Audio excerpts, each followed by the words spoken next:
Under Section 107 of the Copyright Act 1976, allowance is made for fair use for a purpose such as criticism, comment, news reporting, teaching, scholarship, and research.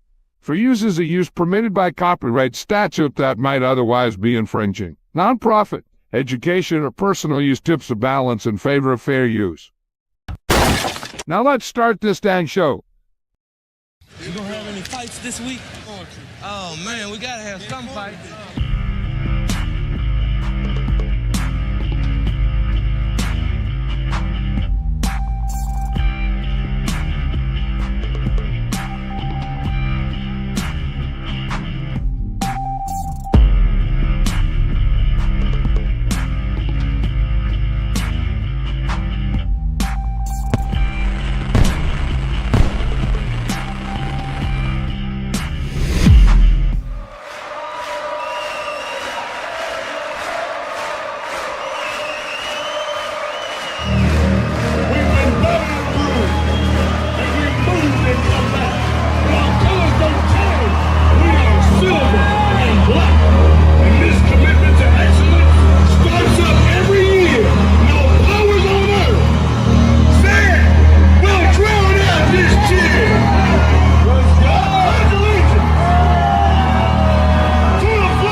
Hello?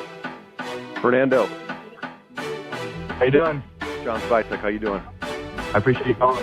We're gonna be thrilled to make you the first pick in the draft here and welcome you to the dark side. Thank you so much.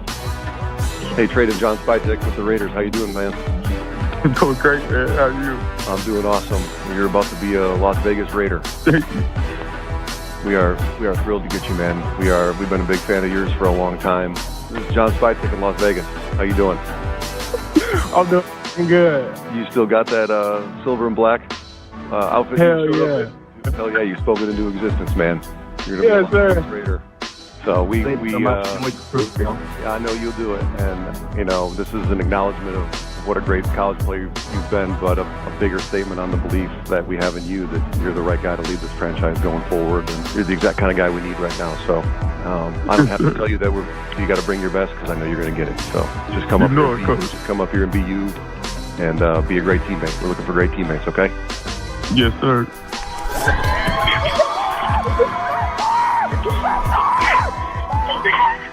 I appreciate you.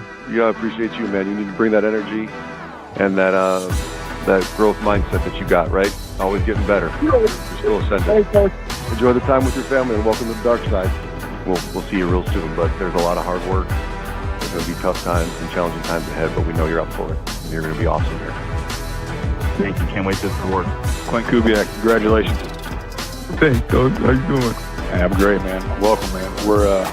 You can be a captain here, too. I know you've been a captain 3 different times. We need another captain here. What do you think? Whatever you need, Coach. I got you. Welcome to the silver and black. We gonna rock the hell out. I promise. Make sure you keep improving when you get here. Got me? Listen, I got you. Hey, Fernando. What's up, man? Coach Kubiak How you here. doing, Coach? I'm doing well. Hey, congratulations. Really excited for you, okay? Now, it's going to be a lot of people telling you a lot of great things tonight, and you earned all those things. But just remember, man, when you get here, be humble and be ready to go to work. All right? You got to go earn a job like everybody else, all right? Yeah, I'm excited to get to work. Can't wait to learn. You earned this, man. You deserve this. All right? Now just come here and be yourself. Sound good? With the first pick in the 2026 NFL Draft, the Las Vegas Raiders select Fernando Mendoza.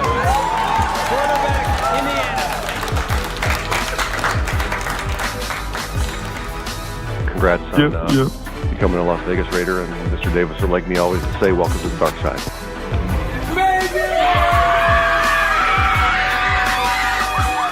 With the 38th pick in the 2026 NFL Draft, the Las Vegas Raiders select Trayden Stukes, defensive back, Arizona. I'm coming to study and learn and work. That's all you got to do. You just work, you're going to be straight. You with me? Let's do it. Fired up. You're going into a great room, man. Great room. You just got to be ready to learn and work yourself, all right? I got you, Coach. I got you, Coach. Go enjoy this moment, brother. Talk to you later. 67th pick in the 2026 NFL Draft, the Raiders select Keyron Crawford, defensive end, Auburn.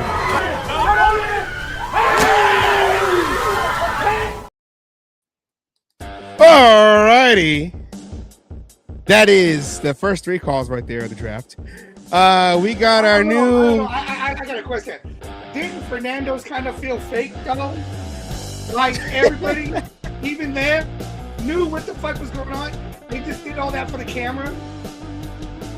I always wonder, like, everyone else how did they get a camera in there? Everybody else is emotional, and he's just sitting there. Yeah, okay, yeah. I already knew this shit, Coach. I already knew this shit. That's it just fucking felt. I'm sorry. It's just what it felt. I'm sorry. I had to say something on it. Well, look at Kate. Raiders, always Raiders. So you never know. You never know what could happen. They didn't Raiders. They didn't. I know. 6 and 13. And that's what I think they're like. Well, let's not be ahead of ourselves. We'll wait till they actually make the pick. Okay, we can say yes. All right, Phantom I'm sorry. I mean, the whole thing was Spy Tech with Kubiak. But you had the 2 guys in the end already wearing Raiders hat before he put his hat on. That was the magic of my editing. I mean, I get it, and Fernando, it just felt so.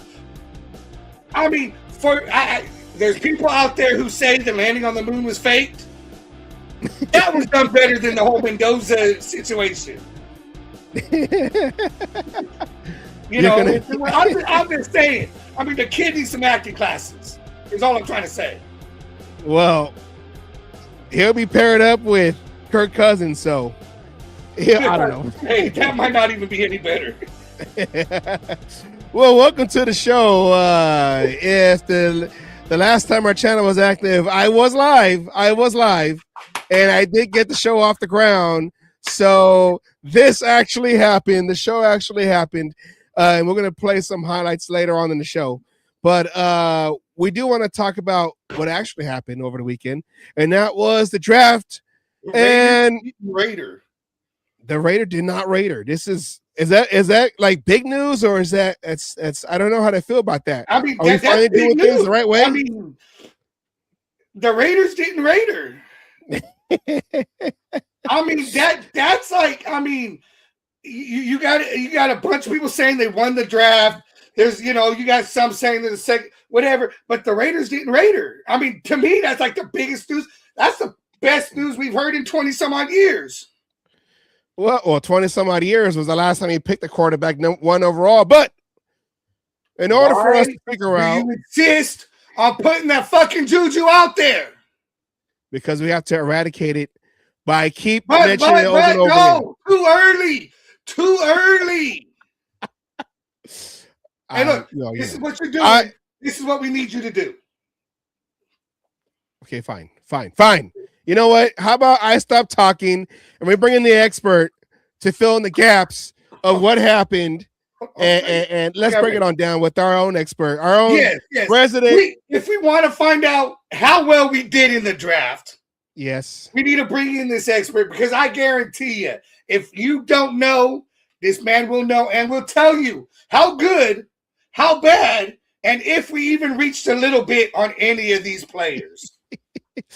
Well, I'm gonna need you to roll out the carpet so we can bring in our resident GM. That's what I call him. He's our resident GM. Okay, he's our cage match GM. Let's bring him on, the Demon King himself, Let's bring it on. Here we go.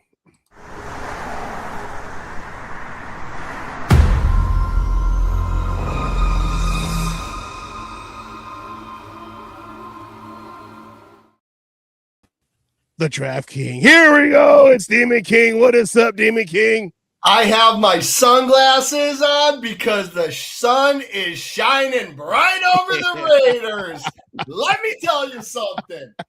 We all knew about Fernando. We knew what it was going to be. Yeah, Asylum, he might need 1 or 2 acting classes, but everybody under the sun knew except Dumb Orlovsky, Gooflovsky, he took his little victory lap. Mike Simpson went to the Rams. Boy, did Sean McVay look very happy about that? I don't think so. Shut up. Okay. Hold on.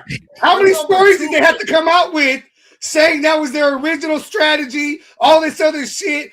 We told them we were going to pick him. Yeah, it sounded like Diana Rossini.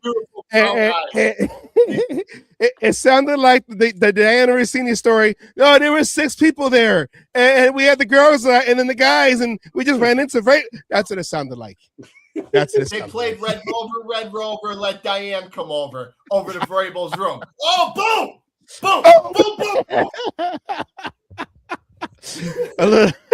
Andrew Dice Clay. Hello, Asylum. Hello, my boy over there. Savage. What up? My friend. What up? Nothing much, man. Very excited. Still hyped a little bit from the draft. It was a great weekend for our Las Vegas Raiders. Of course, people really weren't very excited about the trade on Stooks pick because they were hoping for Denzel Boston or Katie McDonald, which I completely understand. But let me kick a little knowledge to you. Katie McDonald, 2-down guy. Okay, he's probably only going to play on 2 downs for the Houston Texans. And that's one piece that they're missing. They're going to be very, very tough with him. Denzel Boston, he went to the place where people go to die, the Cleveland Browns. So they don't even have a quarterback. They got 7 quarterbacks in the building. They got last thing I heard, Watson's going to be the starting quarterback. Of course he is. They're playing him $575 million. They have to start him. You can't have that guy holding a clipboard when he's healthy. He's not Deshaun Watson from possible MVP Deshaun Watson. He's the guy that, 60 different women made accusations against him. I don't know.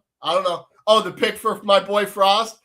My boy that's in the chat, he's a Ravens fan. Big Baltimore Ravens fan. Shout out to my boy Frost. Frost, Vega's a beast. He's going to be great for you guys. He's going to be awesome. And I've told you this many a times. He's going to be the guy. But we're talking about the Raiders, Frost. Not the Ravens, baby. Okay. Well, before we get into the picks, going to regret not finishing that Crosby trade and taking Hendrickson instead. Just saying.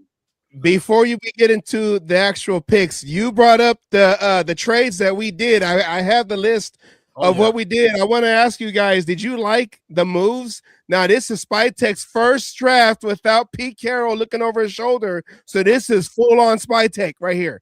What do you think of? Awesome. I absolutely loved it. We knew he was going to move, but we didn't know he was going to move and shake like he did. Now, when we traded down, I know there was a lot of uproar. People like, what are we doing? We need Denzel Boston. We need Katie McDonald. We need this guy. We need that guy. Well, remember, I've said this 1,000 times. We're home. We're on the couch. We watch the games. We're not getting paid all this money to do scouting, to be coaches. I wouldn't mind it. I could throw my 2 cents in there. I probably wouldn't have drafted trade on Stooks, but after doing some research and seeing what he is, trade on Stooks is a 6'2" nickel. He's a bigger nickel. But guess where he's going to play for us, Raider Nation, which we haven't had in a few years? Free safety. And this kid will lay the wood. And guess what else? He is a ball hawk. Did I want A.J. Halsey? Yeah, I did. But guess what? I'll take Stooks all day and twice on Sundays, baby. Let me ask you, though. The one that twice on Sundays, we want like 3 or 4 picks a game. That'll work. Well, I'll take that too. I think the trade that, and I mean, like, surprised me that we more so that we did a player trade was a Tyree Wilson to the Saints. Did that surprise you that the Raiders used him? Because the talk was Aiden O'Connell could be someone they could use to get more picks, and they happened to be Tyree Wilson, their first pick, in 2023, 2024. 7th overall. Yeah, I think it was 2023. But honestly, it doesn't matter anymore. We reached a lot for Tyree. I don't know, like the foot injury thing was scary.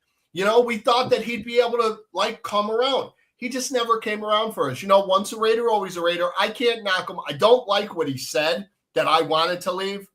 Secret, Tyree, you didn't want to leave. We decided the Saints were begging teams for players. They wanted Kayvon Thibodeau. They called about that with the Giants. The Giants said no. We want a second-round pick. They said no. So we said, hey, you want Tyree Wilson? Give us a 5th. No problem. And I hope he does ball out in New Orleans. I really do. I really hope he does. Good luck to Tyree Wilson. It's awesome. Good for him. He's a Saint now. I don't care anymore. But with that pick that we got from them, we might have the diamond in the rough. I'll come back to the other picks, but I want to talk about this kid a lot. Jermod McCoy. Jermod McCoy was a top 10 draft pick if he never got hurt. He didn't play the whole 2025 season.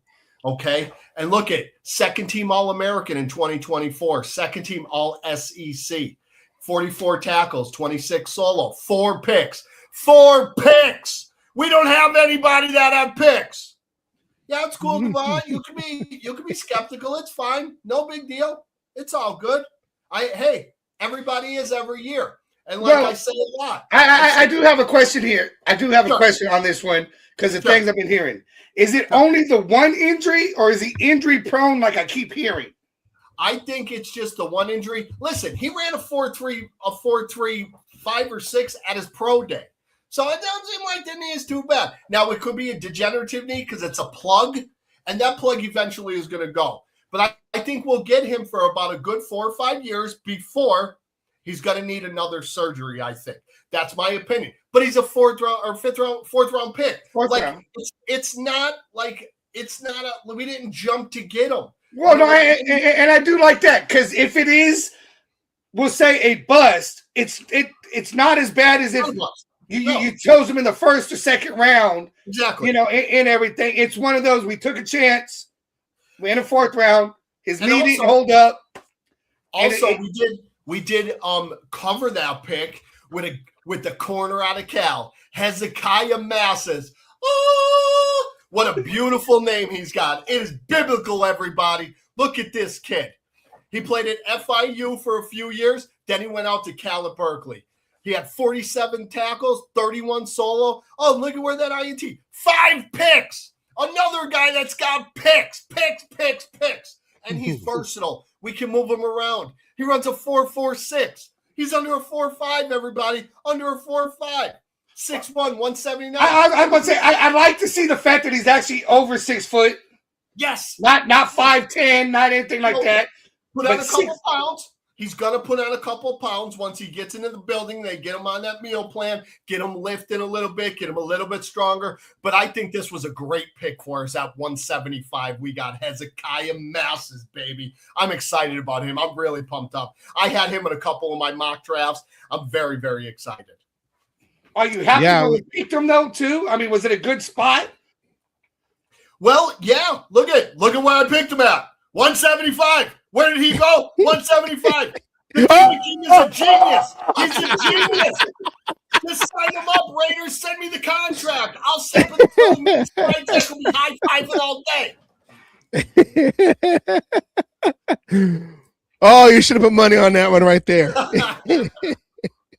But I want to talk about our 3rd pick because a lot of people were really, really skeptical about this kid. Okay? There he is. Karan Crawford, okay? This kid, he did produce better than Keldrick Falk, who went in the 1st round. Like, you could see the stats. He had 28 solo tackles. He had 5 sacks. And look at, what is that? 1 interception. He even picked it. This kid can stand up and come out and cover the flats as that 3-4 outside linebacker that we're going to be using. He can also rush the passer. When it comes to stopping the run, not too good at stopping the run. But you know what? He can drop back, and he's got good hands. He can catch the ball. Look at, he's got 9-inch hands, big paws, but he's a big kid, and I think he's going to learn a lot from number 98, Mad Max Crosby. That's a Raider. Yeah, no, I can see that. I wasn't thrilled with the pick, just being not feeling we needed a DM, we needed a nose tackle. But then now with what you're hearing about Likitasi going from offense to defense, sounding like he's going to that nose tackle position. I now like this with the Quiddy Pay and that guy right there to take over from Malcolm Kuntz, because Malcolm Kuntz is people want to talk shit about Tyree Wilson. Malcolm Kuntz had half a season and they're saying he's a messiah. No. I'll be happy if Crawford did. Who said he's a messiah? Well, everyone loves him. Everyone's all happy. Keep Kuntz. Well, this is going to be Kuntz's last year. It is basically a prove-it year. And now you can see why we drafted Crawford, why we were able to trade Tyree Wilson, because he's going to step right in that spot.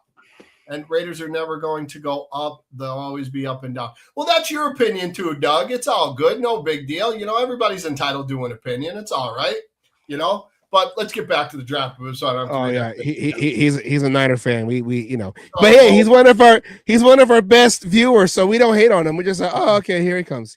All right, there it is. At least we can understand this one. Oh yeah, because he go on a rant. No punctuation. Let's pull the draft back up. Let's pull it back up for our fourth pick. Okay, our second pick in round 3, Big Trey Zune. The third. So Trey Zune played tackle in college. People are losing their minds about that. Okay? Trey Zune's going to be our other guard. I'm going to say it right now. Him and JPJ are going to be our 2 starting guards. We're going to you got him on the right or left, though? Zune. I got him on the left. You got Zune on the left and JPJ on the right? Yes, sir. Ooh. Okay. Yes. Here's the reason. I was supposed to say block stats, too. I don't know why it just says B. But B means blocking, okay? Okay, that's cool. Yeah, look at his pass blocking rate, 96.8. His run, not so great because he's at tackle, but he is a mauler. He's a puller. He can come out. He could come around that corner. Look at 5-second 40. He's 312 pounds. He's 6'6". He's a big kid. Ooh, he pulled him. From A&M, who had a decent year. They weren't terrible. Look at his bench press reps, 33. He's strong. He'd be a strong kid. I was going to say one thing that stood out of his, what I saw about his highlights and everything, he did a hell of a job keeping himself between the defender and the ball. That's all you need to do. He was always between, whether it was the running back, quarterback, somebody trying to come around. He was always between the defender and the ball. He did not get beat a lot. I know they talk a lot about his short arms at tackle. That's why he's going to guard, baby. Kept himself between the defender and the ball, and that's something I don't think you can necessarily teach people. You can do your players. You can do your best, but he's got that natural instinct to know where he needs to be and how to keep himself between the defender and whoever has the football. Now think about this. Ashton Jeanty had 976 yards rushing last year with a horrendous offensive line. Horrendous. Look at this. Yes. Look at this draft class. Ashton Jeanty, Jack Besh. Jack Besh is going to have a good year. Caleb, look at that beautiful smile on that boy right there. Great smile on him. Charles Grant looking like you want to kill somebody already.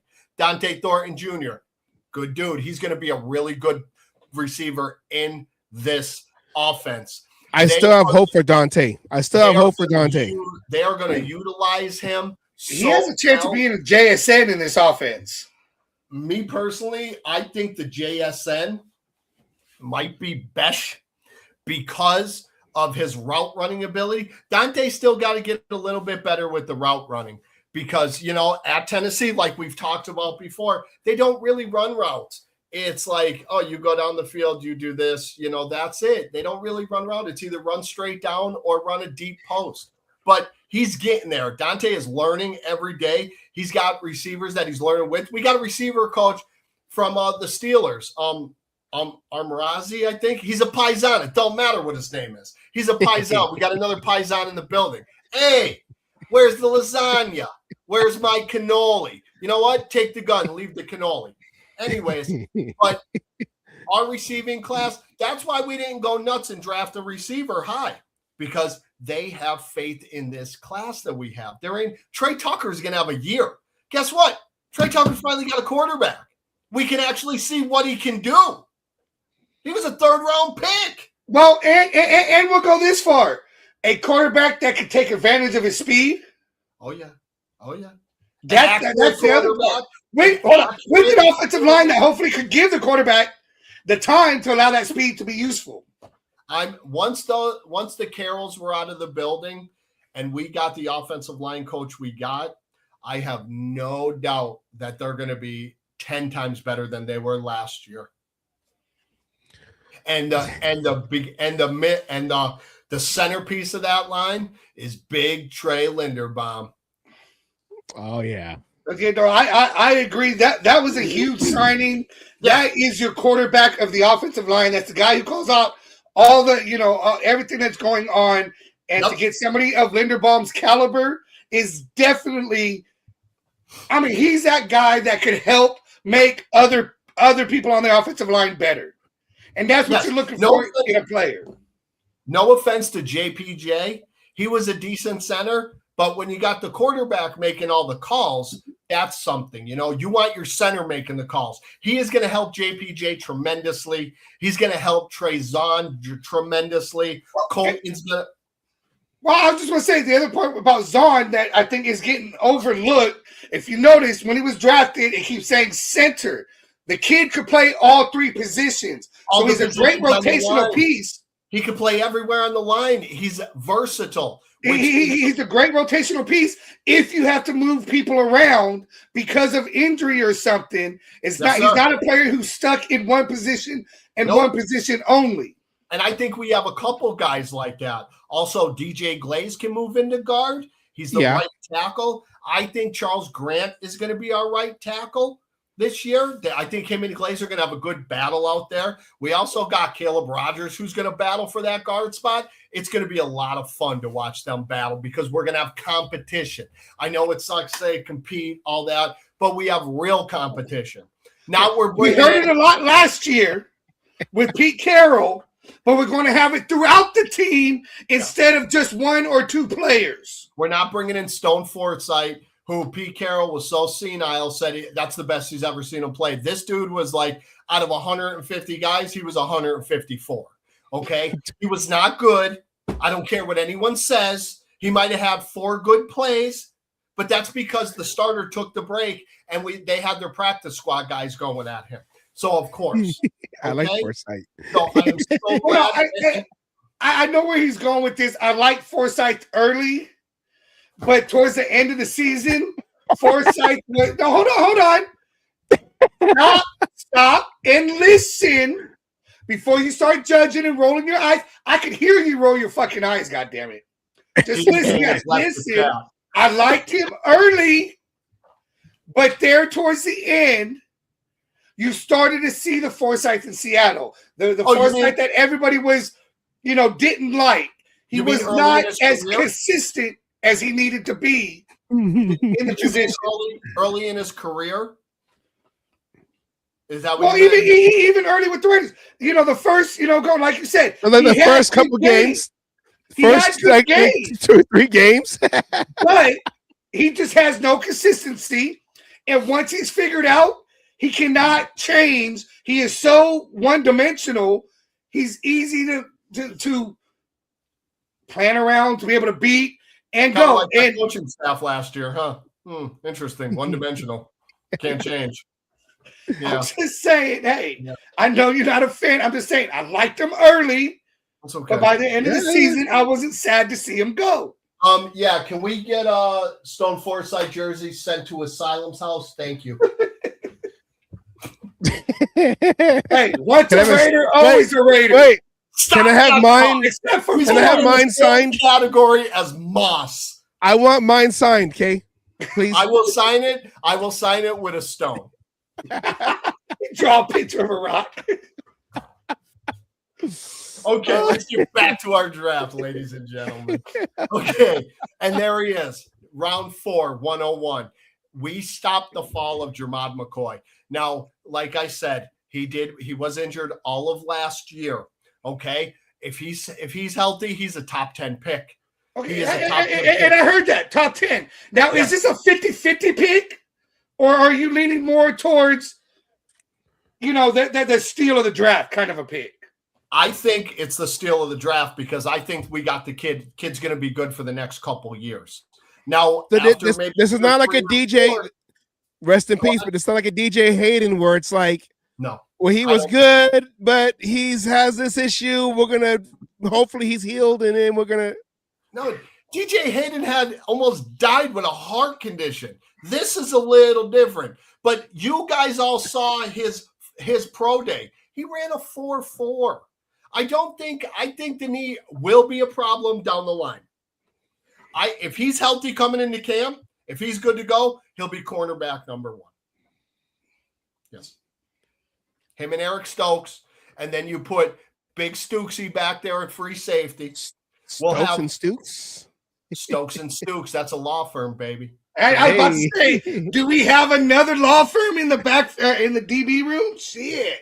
And also, I think, I hate to say it, I know you guys, some people are USC fans, but I think Palomao is out the door. I think so. Well, I'm 50-50 on Palomao right now. He started off, he was good. I like seeing him go, but he did struggle last year with health and play. Palomao and Patrick Chan are the same player. They're not deep safeties. They're both box safeties. We needed a free safety. We had one, but we didn't pay him. And good for Trayvon Merrick. Shout out to him. Trayvon Merrick did his thing when he played for us. I liked Merrick a lot. I met him down here at an autograph show. I was calling him Dos Cinco. It was awesome. He was a good dude. As soon as he switched to 25, I was like, there it is, Dos Cinco. That's the name. That's the name. There it is. He'll kill it. He went to Carolina, and he played well for the Panthers. Good for him. I'm glad he's there. Yeah. But we haven't had a free safety since him. And before him, it was Reggie Nelson. But this kid is going to be our free safety. And then the next pick that everybody wanted, a lot of people wanted this kid. He would be a starting running back and a lot of teams in this draft. It is Big Mike Washington Jr., the running back from Pig Sooie. Shout out my boy Q, big Arkansas fan. Mike Washington Jr. reminds me of a bigger version of Darren McFadden. 6'1", 223. He ran a 4.33 at 6'1", 223. He's a monster. He is going to be the perfect lightning to Ashton Genty's thunder. They are going to eat in this offense. They are going to eat. I can't wait to see this kid. If anybody, go watch some highlights of him at Arkansas. Don't watch the highlights against Notre Dame because we absolutely decimated him. But that was a pro defense. Just saying, because I'm a Notre Dame fan. Go Irish! We're going to win the national championship. Well, I mean, if you went against a pro defense in Notre Dame and they bottled him up, they held them in check. What about going into these pro defenses in the NFL? He's going to be ready and better. Well, now I have a question here on him because this is my only concern. Their offensive line was trash too. They're Arkansas. They started out decent. They got Taylon Green. Their quarterback. I tell you what, if that kid could throw the ball, if he was accurate, he would have went in the top 3 rounds. And where did he go? Does anybody know where Taylon Green went? I'll tell you, Cleveland. Oh, yeah. That's because Cleveland needs 12 quarterbacks. They do. But no, my only concern here, I'm going to say, and question on this one is do you think he'll be content sitting behind an Ashton Genty? Yes. And being that number 2? Yes.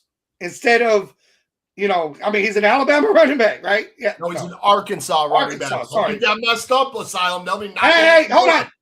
It was a question, not a statement, first of all. Arkansas. But still, these type of running backs coming from some of these, like Alabama's and the Arkansas and the Notre Dames and shit like that, they're used to being that number one, and there's nothing wrong with the want to be number one, but there's issues with some of them when they are automatically your number two, and it's what it's going to be. And it messes with their head, and when they come out to go, it's just they're not the same. They're not the same runners coming back when they're used to this. That's why I'm asking the question. Yeah, he's a humble kid. He's a good kid. He's going to be just fine sitting behind Ashton Genty, because guess what? He's going to get a lot of burn too. Ashton's going to get the boatload of the carries, but Washington, he can take one to the house. He's got the speed and he's got the size. I can see this a little bit of the Charlie Garner years. Oh, Charlie Garner, Tyron Wheatley. That's what I'm talking about. Thunder and lightning right there. We got it. Randy now. Jordan, Zach Rocket, Richie. Oh, sorry. My little 3 years, my little golden era of Raider football was those 3 years in the beginning of the century. Guess what? Break out them old shirts. Break out the old beers, because we're coming back. Break out the old Wheaties. Because guess what? When the Raiders are good, it is bad for everybody else, because we talk shit either 4-14 or 14-4. We are going to run our mouths. You know what? I'm not worried. If we win 6 games, I'm still good. What did we win last year? 3? 2? Come on, man. Come on. Well, 3, yeah. No, and this year, I'd be happy with 6 or 7 wins. Listen, don't get me wrong. We are preparing for the 2027 season, 2028. Exactly. I mean, we can shock the world and sneak into the playoffs. You never know. No, we don't have a crazy schedule. That can't happen, because you go back to 2016, right? Nobody expected that to happen. There you go. And nobody you're right there. But I think here, the thing that's going to scare the NFL is showing progress. Oh, yeah. And we're showing it here with the offseason and now the draft, with this GM, with the new head coach, right? The players being taken and everything. We're showing so far, it does not look like the same Raiders team of the last 20 plus years. From top to bottom, it doesn't look like the same Raiders team. Exactly. From the guy up in the stand to the guy down on the field, it is not the same. It's totally different. We have a totally different mindset. And you know what? I know a lot of us, complained a little bit about a couple guys in the draft, but after the draft and you see what's going on, you start to understand, okay, these guys know what they're doing. Well, and it comes down to fit. I did say playoffs. It's possible. Nobody thought the New England Patriots were going to the playoffs. They went to the freaking Super Bowl last year. And nobody thought that the Washington Commanders were going to the playoffs with Jaden Daniels, and they went to the NFC Championship game. It's not that hard of a thing. Excuse me. Well, again, what I think people forget about when it comes to the free agency and draft, it's more about fit to the systems that are being instituted right now, right? Because you're now changing to a 4-3. So the guys you need on the defense, 3-4. I'm sorry. You're right. 3-4. But that's a perfect example right there. The fact you had to correct me, because what kind of players you need in each different defense is going to tell you a lot. You need cornerbacks and linebackers who can handle the middle to the back of the field and being able to come up and handle runs, because that's more important than a 4-3, where it's more about, that pressure you put on the quarterback. Now, saying that's always important, but the defense is going to look light years better than we were last year. Yeah, we did make a lot of tackles, but 8 yards on the field making tackles, getting 170 tackles, but you only got 3. It doesn't make no sense. Like I said, we had no deep safety, so everybody could go over the top, and our linebackers were too busy looking in the backfield than covering guys coming right behind them in that zone. But let me tell you something. With Quay Walker, Nakobe Dean, and you know what? I'm even going to throw our boy Tommy in there because Tommy Eichenberg is going to learn a lot from them too. Tommy Eichenberg is still going to be on this team. And remember, who's Tommy Eichenberg's comparison, NFL comparison? Robert Spillane. Yeah. They said they were the same players. The problem is they were playing on the same team. Now's his chance to be able to prove it. And I see, I envision from what I'm seeing, what we've done on defense, right, with the free agencies, and as you were pointing out with some of these rookies, there's a key thing there that we've been missing that everyone forgets about that's very important when it comes to your defense. And what is that, Asylum? What is that? Turnovers. That's right. And look at all the guys we have, the guys we drafted. What did they do in college? They turnovers, interceptions, fumbles. They were causing turnovers, and the most important part, getting it. And that changes the momentum of a game. Yep. We know that. We've had to go the opposite direction. Thanks, Gino. And everything like that. But that's what I'm seeing here is you got playmakers. Yes, first of all, break up the pass is just as important. But putting yourself in the right position to get that takeaway. Make the diamond.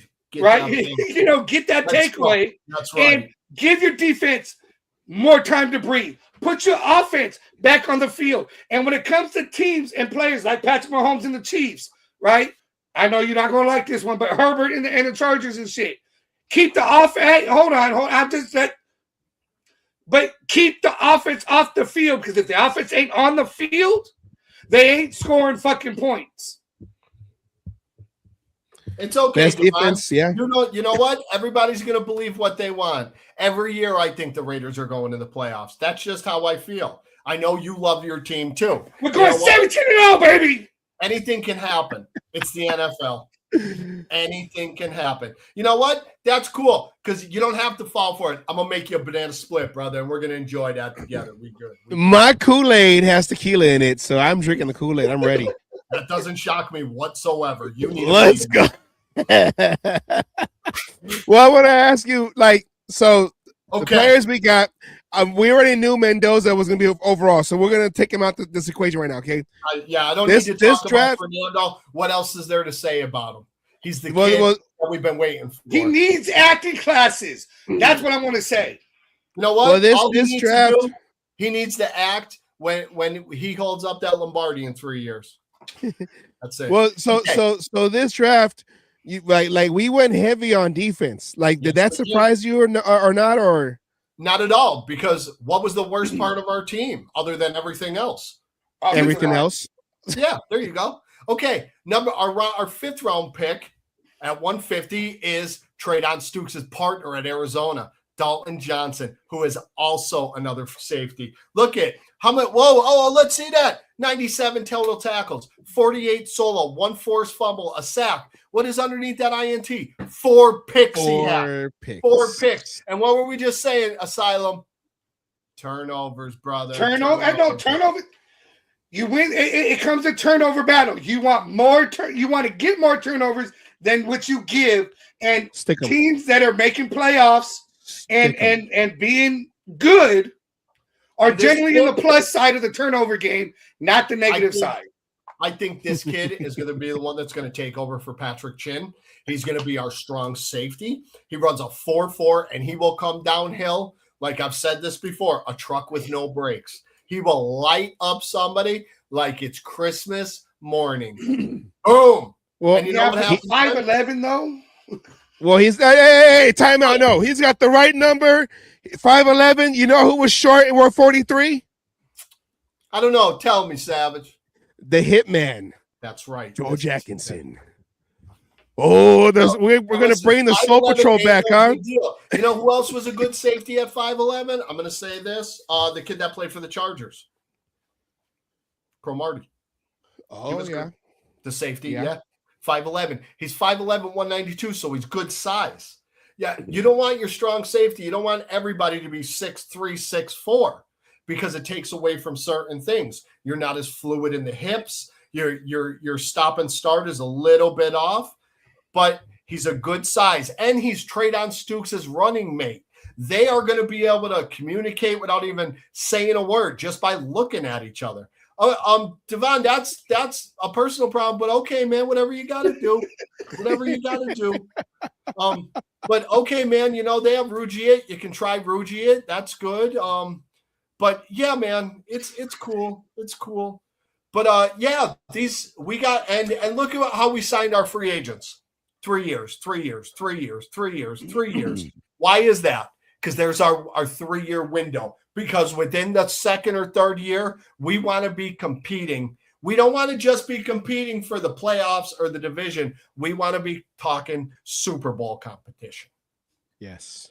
That's the hope. Now there's let's hope everybody stays healthy, but everybody goes through injuries. And Teron Johnson, who we got from Buffalo, if he stays healthy, oh mama, it's gonna be a long day for these offenses coming to see the silver and black.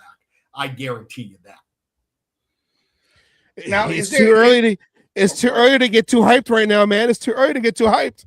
Oh, I'm hyped. I was hyped day after the draft. I was loving it. I was enjoying it. I was so happy. And once we get through the draft and we talk about our undrafted free agents, there's just one. Oh, I got a question involving one of them. As of right now, I know we haven't gone through it all yet. One I want to talk about. It might be the same guy we're talking about, but we'll see. Oh, I know it is. Because we got a whole country that's going to be silver and black fans. Remember the Tokyo Toe. Absolutely. Oh, Kensai Murasawa. Let's go. I would pound to the table for Kensai. Well, I mean, from what I'm hearing about him, I like him a lot better than Bat Gay. Well, he's going to compete. Listen, Kensai. It's going to be there, yeah. Kensai didn't miss an extra point. I think he was 27 to 29. Oh, Devon, no need to call names. I always looked at myself as a Watson, not Sherlock. But anyways, I guess it is what it is. So Kensai, this is an international player. He is Japanese. He's going to be the first Japanese player ever in the NFL. Japanese born. Yes, Youngwei Koo is South Korean. Just to, let everybody know. And this kid, we are going to fall in love with this kid. He's a good kid. He's got a good brain, and he's a big kicker. He's a big taught himself how to kick off of YouTube. Yes. And hey, I did half my stuff I learned this from YouTube. The first professional game he ever attended was the Rams versus the Raiders. Yes. And he fell in love with the game.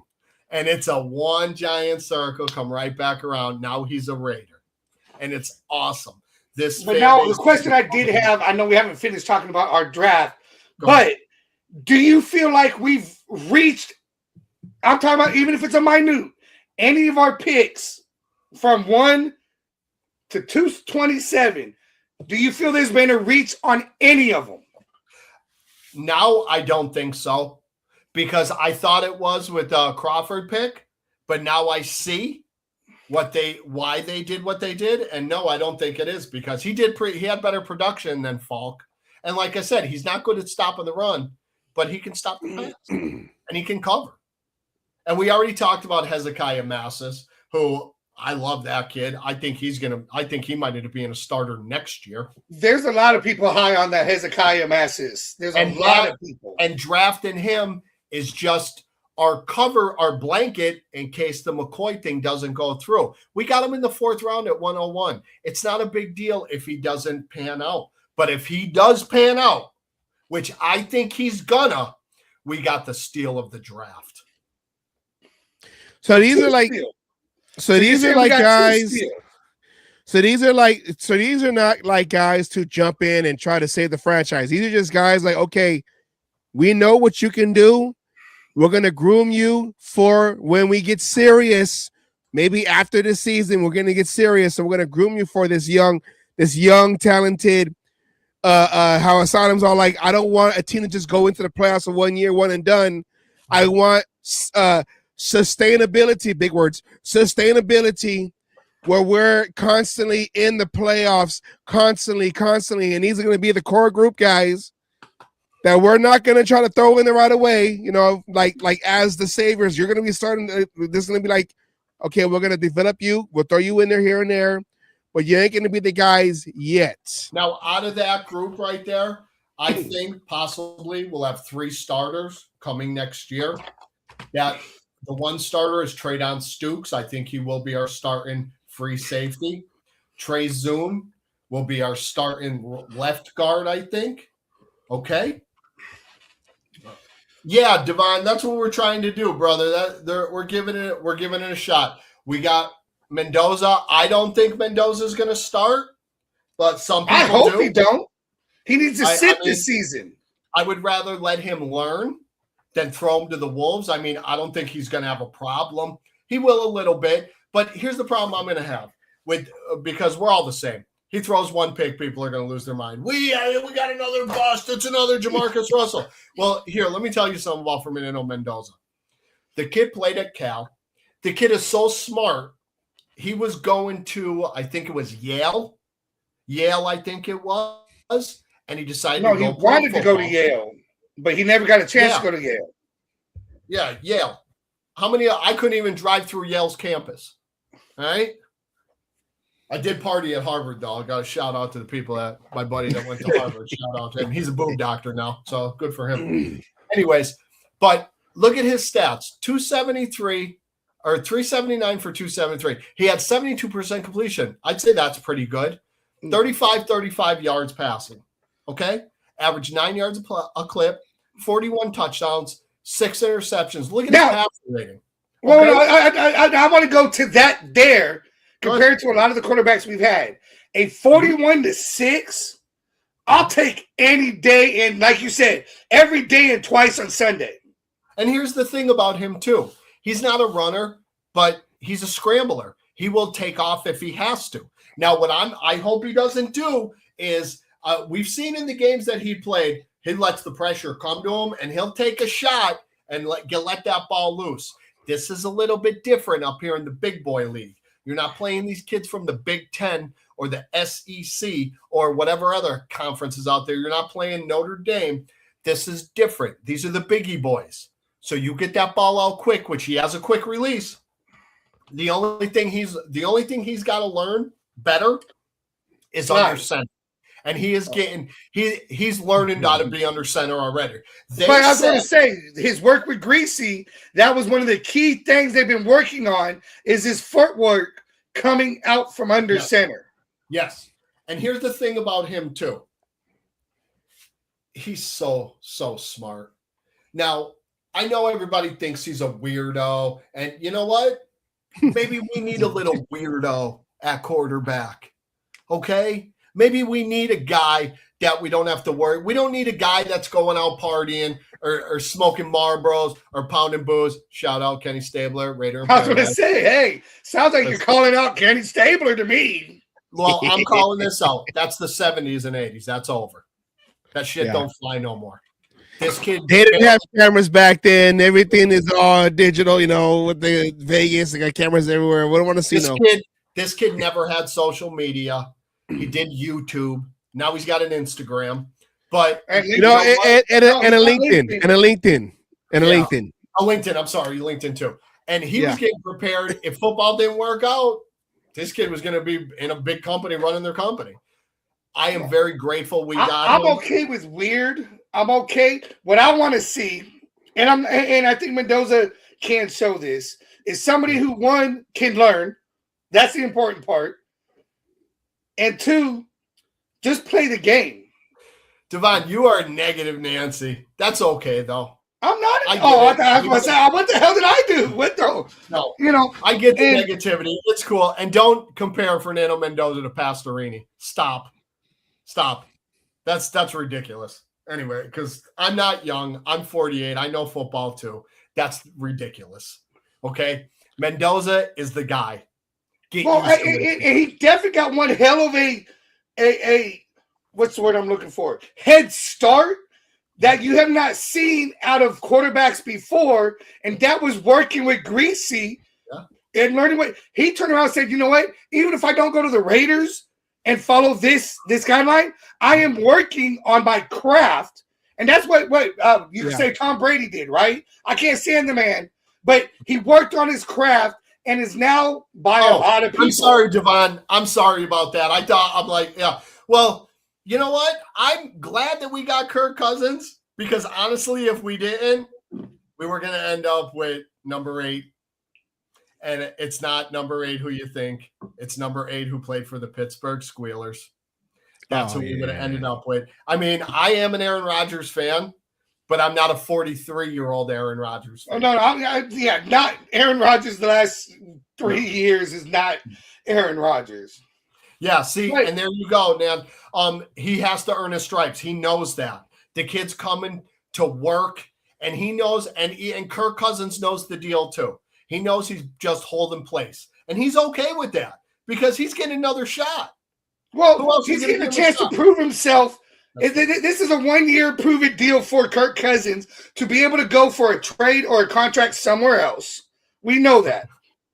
That's right. Do not trust that process. It's coming. I think I do have a question. It's a little off the wall, but I have seen a lot of people TikToks and different shit talking about this, and I want to know your guys' feelings, both of you guys here, of the whole taking the shield off the helmet for all the practices and making the players earn the shield. What's your feelings on that? Excuse my language, I fucking love it. I absolutely love it. And I don't want to hear Max Crosby don't have to earn his shield. You know what? Max is a team player. And do you see him walk around with just the shield on and nobody else? No, you don't. And Clint Kubiak came in here and he's putting his stuff on everything, which I absolutely love. I love it. You know what? Earn it. Let's go. Earn it. And you know, that's one thing. That's one thing I like that this team had a lot of players who came in. We had a quarterback last year who didn't have to earn anything. You're the starter. You're the starter. You're the starter. I don't care if you throw 3 picks in the game. And I just deleted that graphic off the streamer right now. I could have put it up again. It's okay. You can do whatever you want. This asshat threw the finger to our fans. Shout out my boy Hug D's. Give me a break. Is that what we want? And this dude said, oh, yeah, this is so great. I'm with the Jets now. I don't think he was throwing now in hindsight, Kay. He wasn't throwing the finger to the fans. He was saying, number 1 pick, baby. Number 1 pick. Let's go. Yeah. I had to ask this question because I'm with you guys here. I love the idea, but I have been seeing a lot of people who don't like it, calling it childish, Pop Warner, stuff like that. But to me, this goes back to our roots, right? When it comes down to, commitment to excellence, and everything else like that, it comes down to the point, nobody's bigger than the shield. That's right. And earning the shield, some people, you can't do, people are going to have it because, there's no spot. But the fact of earning it to me, I'm with you on that. I think it's great. I think it's the whole thing. It wipes the slate clean. And it's like, you know what? This is a new team. Yes. Yeah. And this shield means a whole lot to the NFL, to its fans. Yes. And everything else, you go down that road, and it's not one of those things, because it reminds me of fucking, what's his name? AP fired his ass. Versace. No. It was a player.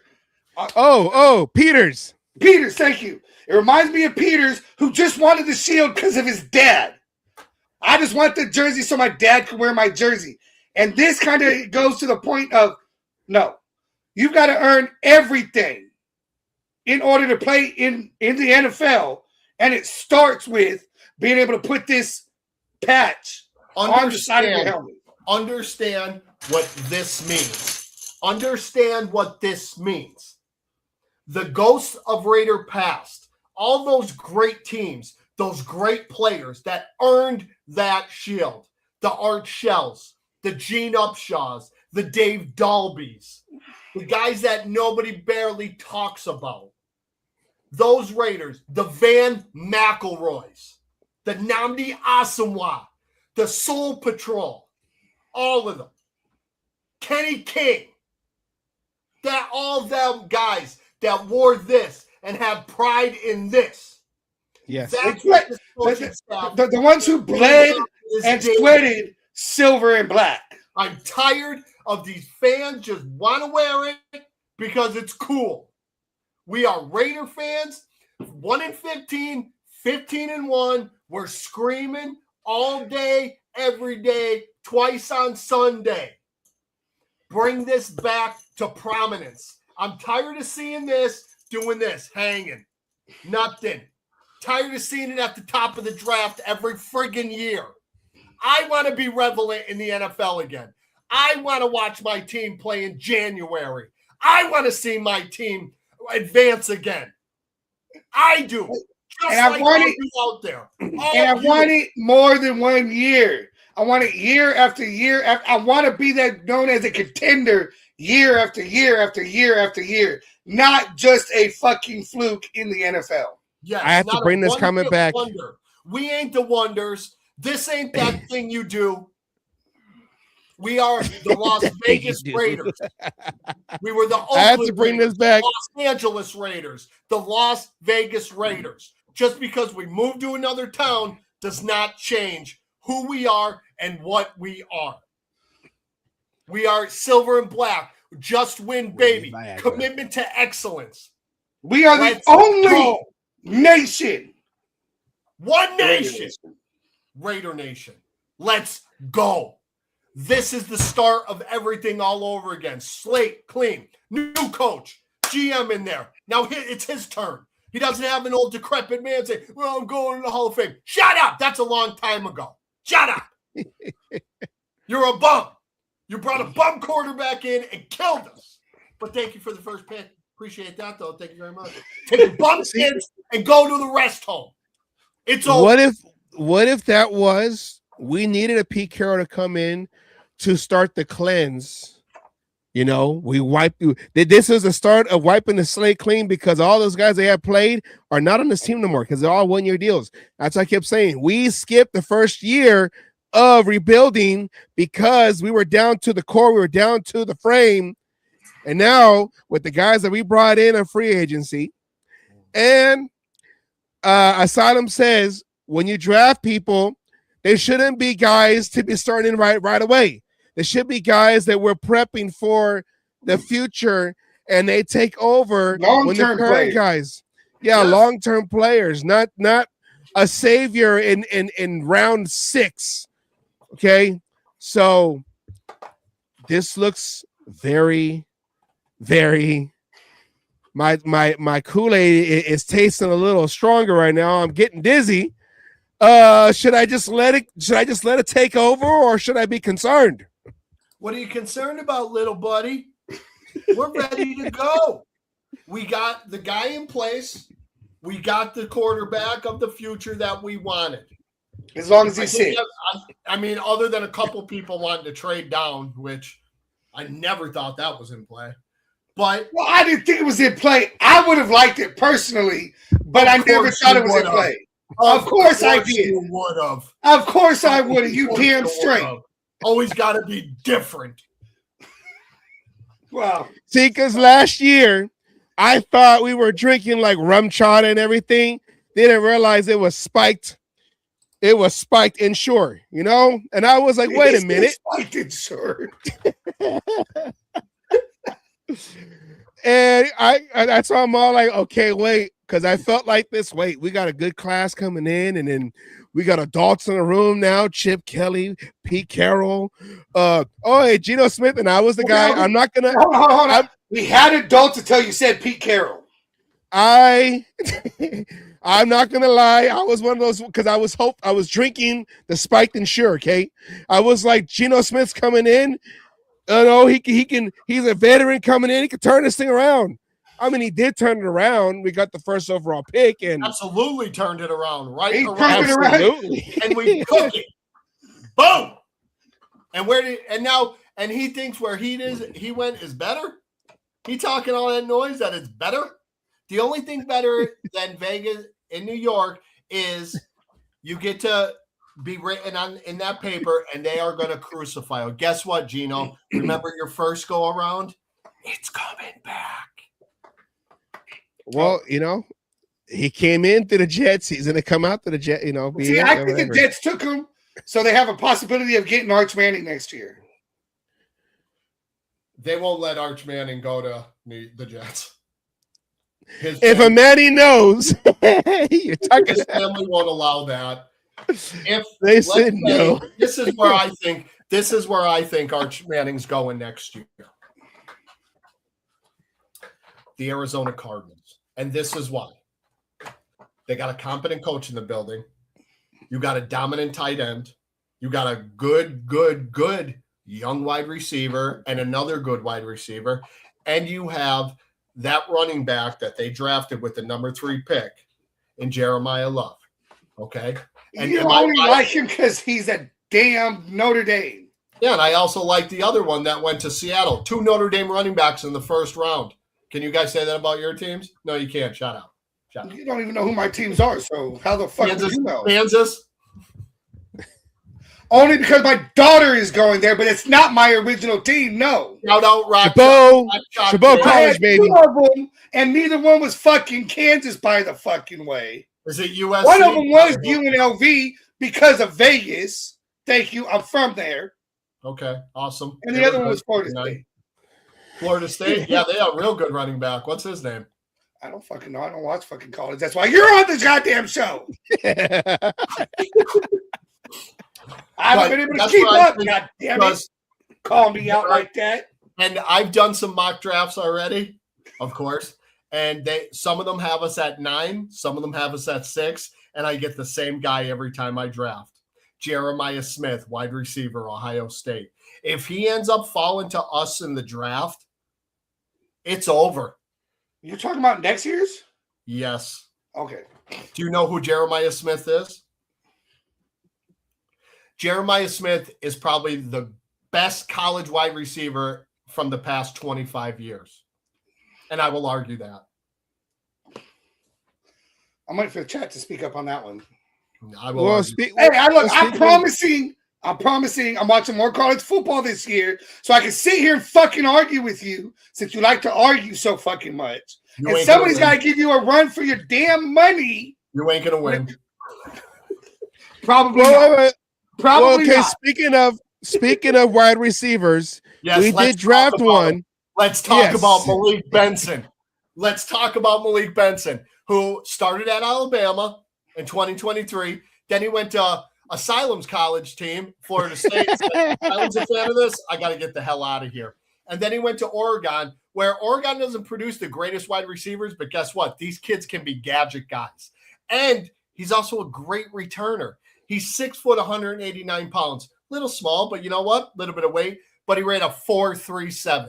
He's got a 32.5-inch vertical jump. Okay? Now, for everybody, that's big. That's big.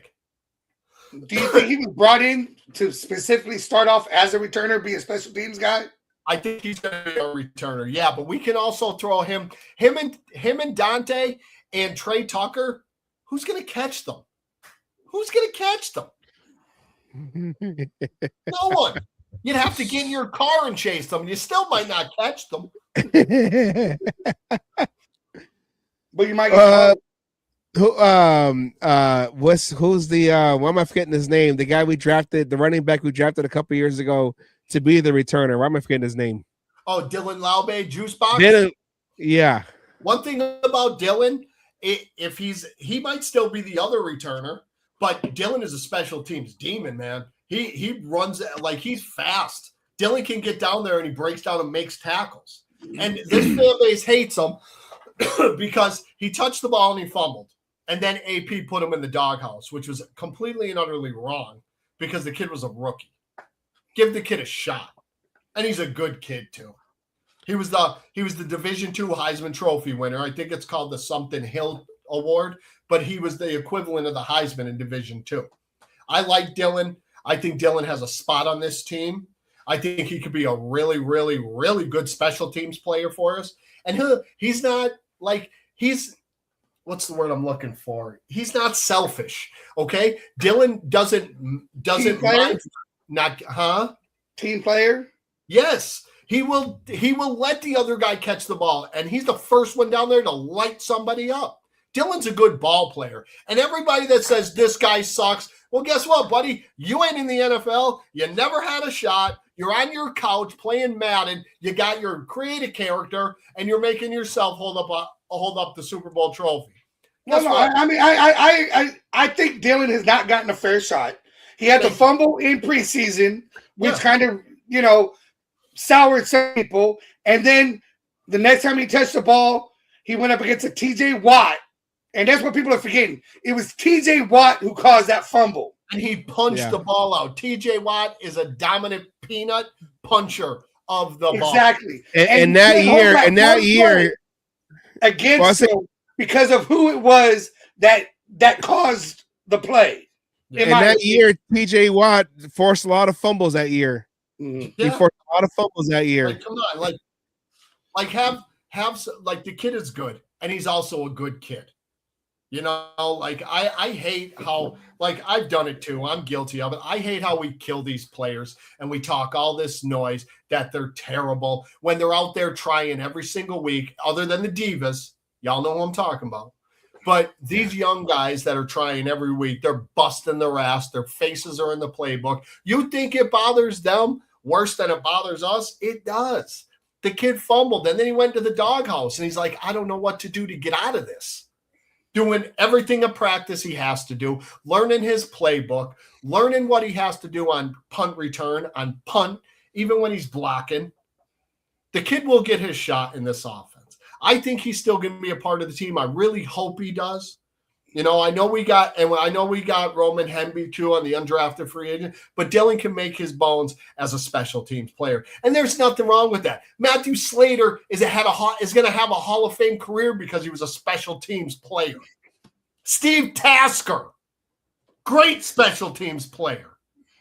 Did he get in the Hall of Fame? Tasker, I'm not too sure. They don't give love for the special teamers. And let me tell you one more thing about Arizona. Their defensive back coach, does everybody know who he is?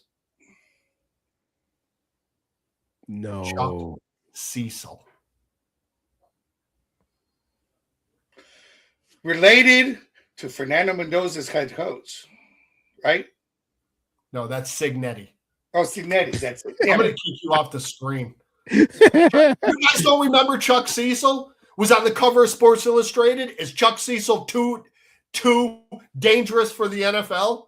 Because he used to light dudes up at free safety? It sounds familiar, yeah. Holy jeez. Wait, how far back we going? Because the 90s. Remember, I 90s, I was between 5 and 10 years old. Well, Asylum, you're older than me, so you definitely know. I don't know, believe it or not. We are the same age. Oh, got you there, didn't I? You gave it away earlier. You said your age. Until August, we are the same age. Chuck Cecil, when they would do their drills before games, they would always hit the bags. He would be the first one out there smashing the bag at the goal line, man, with the team. Chuck Cecil was an absolute psychopath on the football field. He should have been arrested for assault. He was hitting dudes, and it was football when men were freaking men, and they had jacked up was the reason because of Chuck Cecil. I miss those. Chuck Cecil was basically Jack Tatum of the 90s. Yes.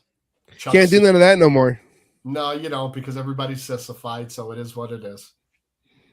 Man, they don't even want to practice no more. What are you talking about? No, there's a couple guys that still have it. I don't like the one safety that is a cheap shot artist. I forget what his name is, but every guy Simmons. Who? Duffy? Simmons from the Broncos, and he went somewhere else? No, that's another guy. He's been on a few teams. I think he was with the Eagles, and I think he was with the Lions. But he took out what's his name? The kid that was Laporta. He took out TJ Hawkinson because he goes low, knee low all the time. Every single time he aims for that knee to try to hurt people. Now, me, I'm not okay with that. Even if it was one of our, I don't think it's right. I don't think it's a cool thing to do. you're just a scumbag. And he'll get his. He gets hit too. He gets lit up because people cheap shot him. They blindside him. He deserves everything he gets because he's a piece of shit. I forget what his name is, though. I can't remember his name, but he's a scumbag. There's a linebacker with the Texans who plays past the whistle, Algier. He's a great linebacker. Don't get me wrong. He's a great linebacker. The dude is like, he's right on the line. You know what I mean?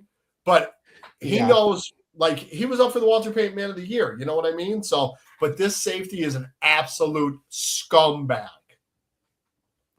But let's go to the last pick that we got in the draft. Brandon Cleveland. Hey, we got our defensive tackle, everybody. Hey. And here's now a tackle or a nose. Now you're gonna have to tell me about this because I'm liking what we talked about before coming on, and that transfer from offense to defense of Lakitasi in that same position. And here's the thing with Brandon Cleveland. He's going to be a rotational guy. We got 5 or 6 that we can rotate. Okay? Tonka Hemingway, I think, will be an end. JJ Pegues is going to be on that 0 tech. I think Brandon Cleveland as well. As much as Laki Tassi, shout out Big Oos. Acknowledge your tribal chief, Roman Reigns, champion again. Holla. Fuck Roman Reigns. He ain't shit. Listen, I'm not into guys, and I'm not fucking Roman Reigns, all right? No. Watch your mouth talking about our tribal chief. Hey, right? Not our, maybe your tribal chief, but ain't my tribal chief. You see it. Get your ones up. Acknowledge me. You heard.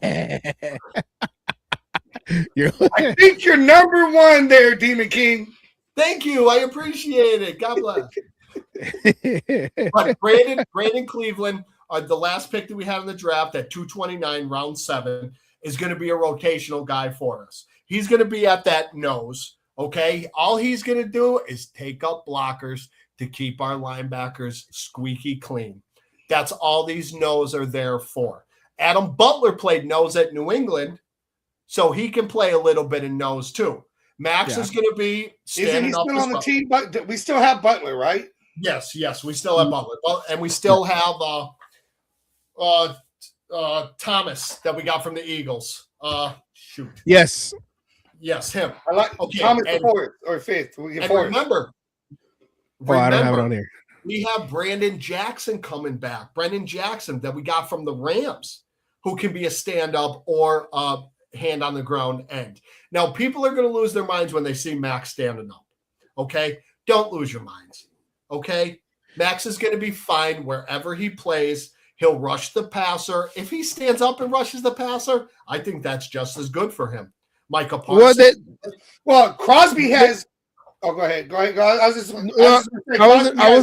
was gonna say that they had him they had him bouncing around in the defense a couple years back. I think under AP they had him bouncing around. Well, he'll rush in through the A gap, or he'll come out. Even under Carroll, he was playing on both sides.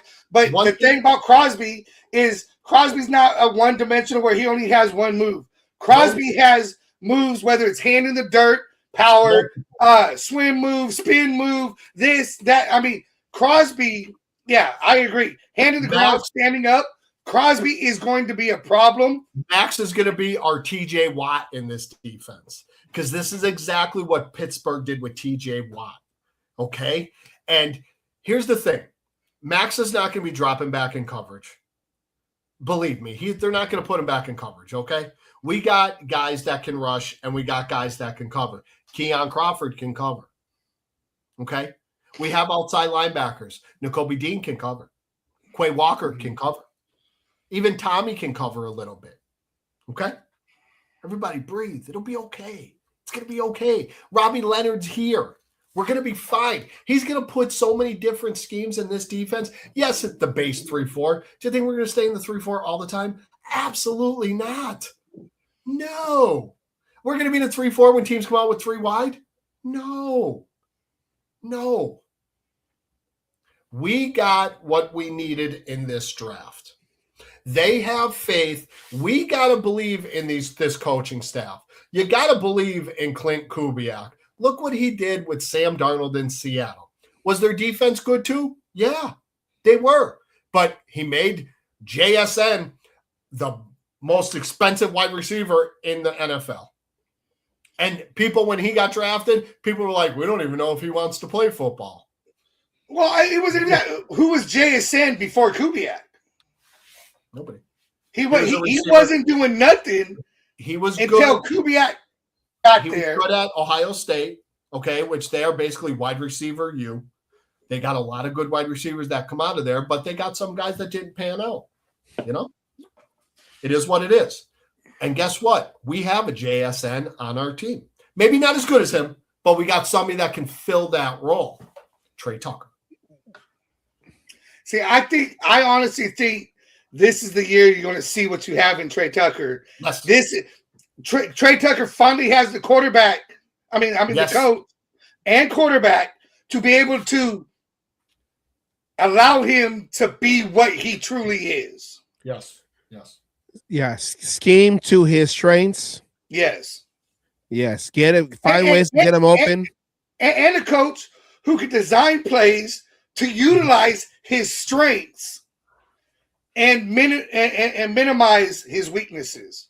Teams are going to have to put 8 in the box against this team because we are going to run. We are going to run through faces. In the words of our number 24, Marshawn Beastmo Lynch, run through a motherfucker face. Over and over. And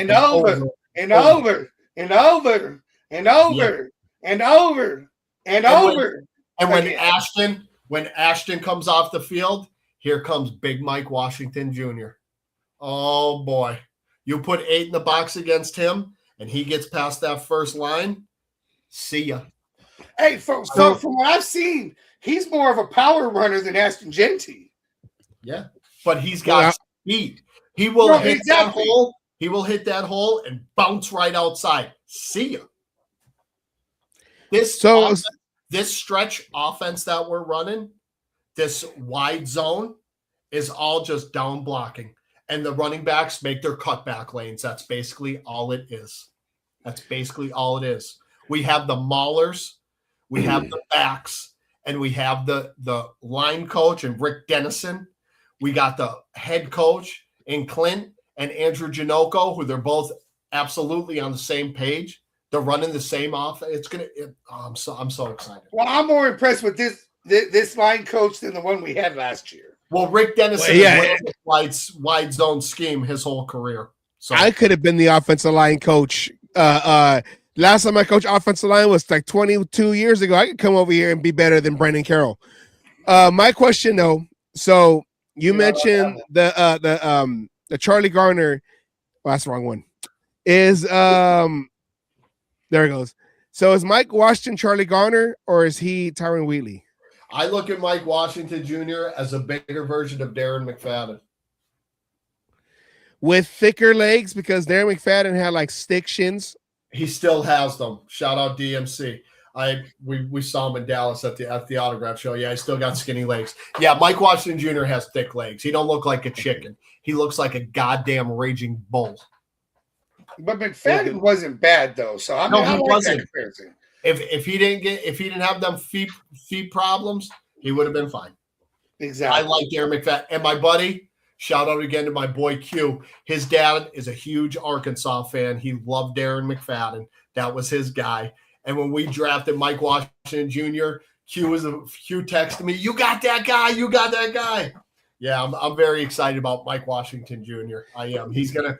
We finally got the compliment to Ashton Genty that we wanted in Zeus. Like Zeus's vision is here, Mike Washington's vision is here. So I'm ready. This team, a lot of key positions are young, which is good. Yes. So we went through the whole draft. Let's talk about the first rounders though, overall. Just the first round overall, okay? Because you mentioned a lot of players, some of the teams, that the 2 running backs coming out of Notre Dame. Jeff's nuts. Going through this, the Jets are very active. They had 3 first-round picks. A lot of teams are trying to move back in. The Raiders, they got theirs, and they just sat back. All right, we're good. What did you think about the first round? I don't understand the Sadiq pick for the Jets. Honestly, I don't. Ruben Bain Jr. falling to Tampa Bay was outstanding. Baltimore getting Vega, that's exactly what they need. They need a dominant offensive lineman, and they got one. This kid is he's going to be good. He might be one of the best out of the draft. The Chiefs getting Mansour DeLone. He's a good corner. He is. I can't say nothing bad about him as much as I want to, but he comes from DBU at LSU. The Giants getting Arvell Reese is big because hopefully Abdul Carter gets a little bit of more maturity because him and Arvell Reese are gonna eat for that Giants defense. I tell you what, the Giants might shock some people this year. It wouldn't shock me if the Giants were an outside contender for the playoffs. I thought Tennessee drafting Carnell Tate is very big for them. You got Cam Ward, his number 1 receiver. I honestly thought Jeremiah Love was going to fall to the Titans. Jeremiah Love going to Arizona is good for them because it's going to help Jacoby Brissett a lot. Because look at Arizona's got receivers and a tight end. Who's the running back? James Conner. Okay, but he gotten hurt the past couple of years. He's been hurt, and they have nobody else. They have the running back that dropped the ball in the goal line before he went in the end zone. Clown move. And the Jets taking David Bailey, like I thought that was the Arvell Reese pick. They went with the safer guy. David Bailey is a good rush player. He's a good edge. He's gonna look good in that defense. I mean, I think this coaching staff basically just drafted for the next coaching staff, tell you the truth. Yeah, honestly, I don't even want to talk about the Rams drafting Ty Simpson because I don't think Sean McVay wanted Ty Simpson. Their window is open now. Okay, he's a 6-foot quarterback. I don't want to hear it about him. He played at Alabama, big deal. When's Alabama ever had a good quarterback? Kenny Stabler. Yeah, I was gonna say it. And Joe Namath. That's it. Okay, but still a long time ago. I mean, they'll say, hey, hold on. He said when, not recently. Yeah. And here's another Francis Maliuga going to the Giants. I thought the Giants would have drafted Caleb Downs. I think Caleb Downs is going to be an all-pro for years in Dallas. That's the perfect place for him to be. He's in the spotlight, and that's exactly where he wants to be. Listen, this kid was an All-American as a freshman at Alabama. Transferred to Ohio State, was an All-American at Ohio State. He's the real deal. Okay? Washington Commanders getting Sonny Styles is great for them. They need help on the defense. They got a really good linebacker in Sonny Styles who jumped off the pages when he was at the combine. He was just a combine warrior. And who didn't like the Jordan Tyson pick? Who did not like the Jordan Tyson pick by the Saints? That kid, you could see the pure emotion on his face. All we kept hearing about his injury. The kid got picked by the Saints. That's exactly where he should be. They got a young quarterback in Tyler Shook. They got a running back in Audric Estime, another Notre Damer, go Irish. And also Chris Olave. You don't really know what Chris Olave is going to do. He's one hit from being a glass of orange juice, man. Okay? The Dolphins drafting Caden Proctor with their first pick is good because the Dolphins are going to be rebuilding for the next 2 years. They got the coaching staff in there. They basically stripped the place down. They got A-Chain, Malik Washington, the receiver, who's actually showed some promise. They got a couple guys on defense. They also drafted Jacob Rodriguez, who I was hoping the Raiders would have jumped on because not only is he a great guy, but he's a really, really good ball player. The Lions get Blake Miller. Now, we were seeing some draft boards where he was falling to the second round. I was kind of shocked that Caleb Banks went to Minnesota at that pick. Now, as everybody knows about Caleb Banks, he has a broken bone in his foot, and they don't know how good it's going to heal. They say he's good. They say he's okay, but, only time will tell. But Blake Miller and, at tackle for the Lions is huge because they're moving Penei Sewell to left. They could put this Miller kid at the right. and they're right back in the mix of things with that team. And excuse me, Freeling going to Carolina. This kid is an absolute house. He is a monster of a human. And he played at Georgia. And everybody knows Georgia has them dogs. And all these kids are already pro-ready coming into the NFL, as you can see with some of the guys now. You see it with Brock Bowers, of course. You see it with Jordan Davis. You see it with the other one they got, Jalen Carter. You see it with Nakobe Dean. You see it with Eric Stokes. Okay? You see these Georgia players, they're good to go. Now, two of those names are on our team. Absolutely. Mekhi Lemon going to the Eagles, it's just a foregone conclusion. They're trading A.J. Brown to the Patriots. I don't really care about that team. I don't know. Got enough shit to worry about than me making fun of them. The Pittsburgh Steelers drafted Max Ihenacho. That kid hasn't played football long, but for the couple of years he has played, he shows a lot of promise. I think he's going to play well for the Steelers. The Chokers drafted Akeem Mesidor. That might be a problem for us for a few years. Mesidor is a very, very good edge guy.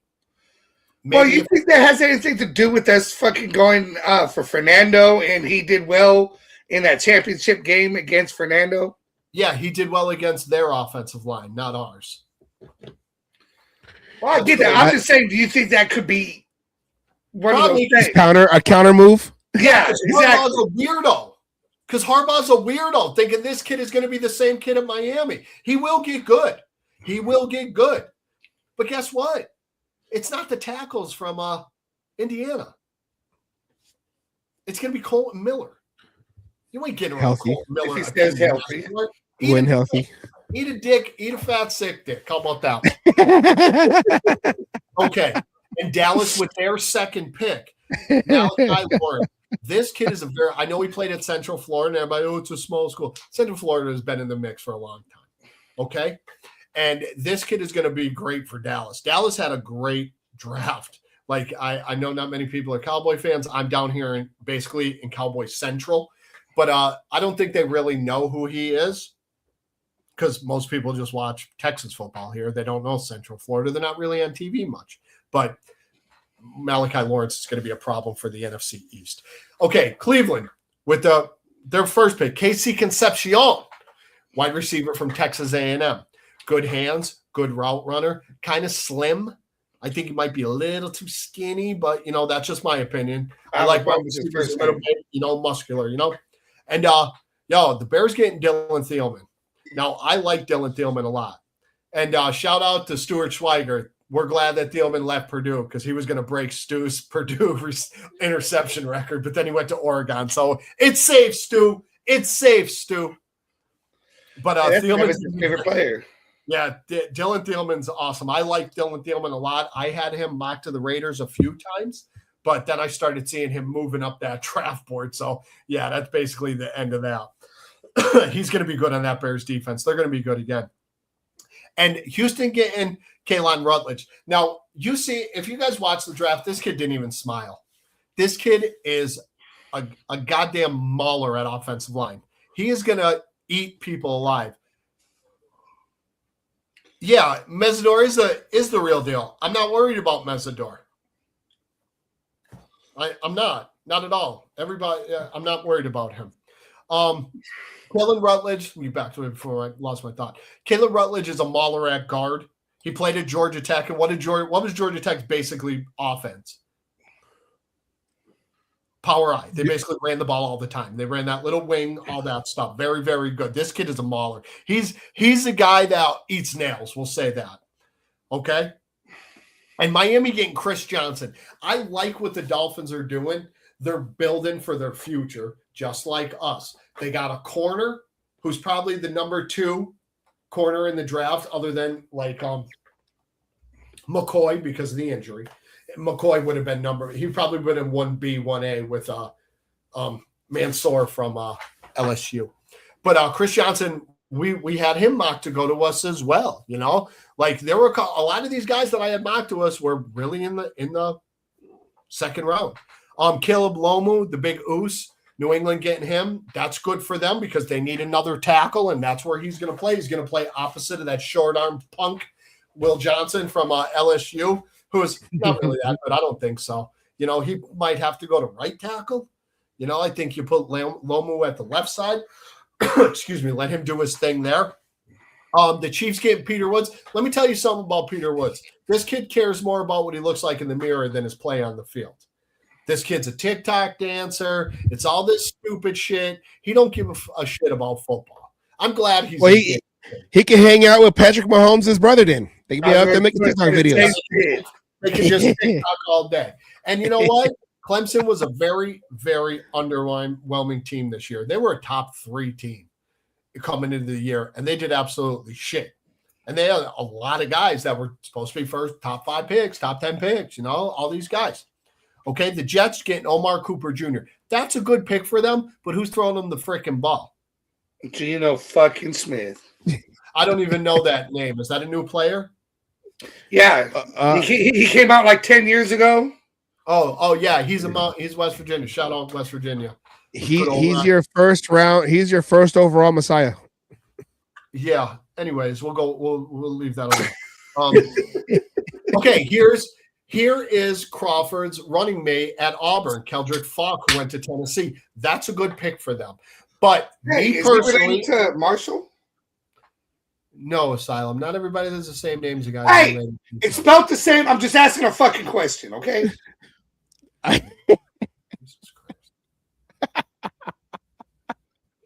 Anyways, and there's the second Notre Dame running back in the first round, Jadarian Price, who was Jeremiah Love's running mate, also at an end.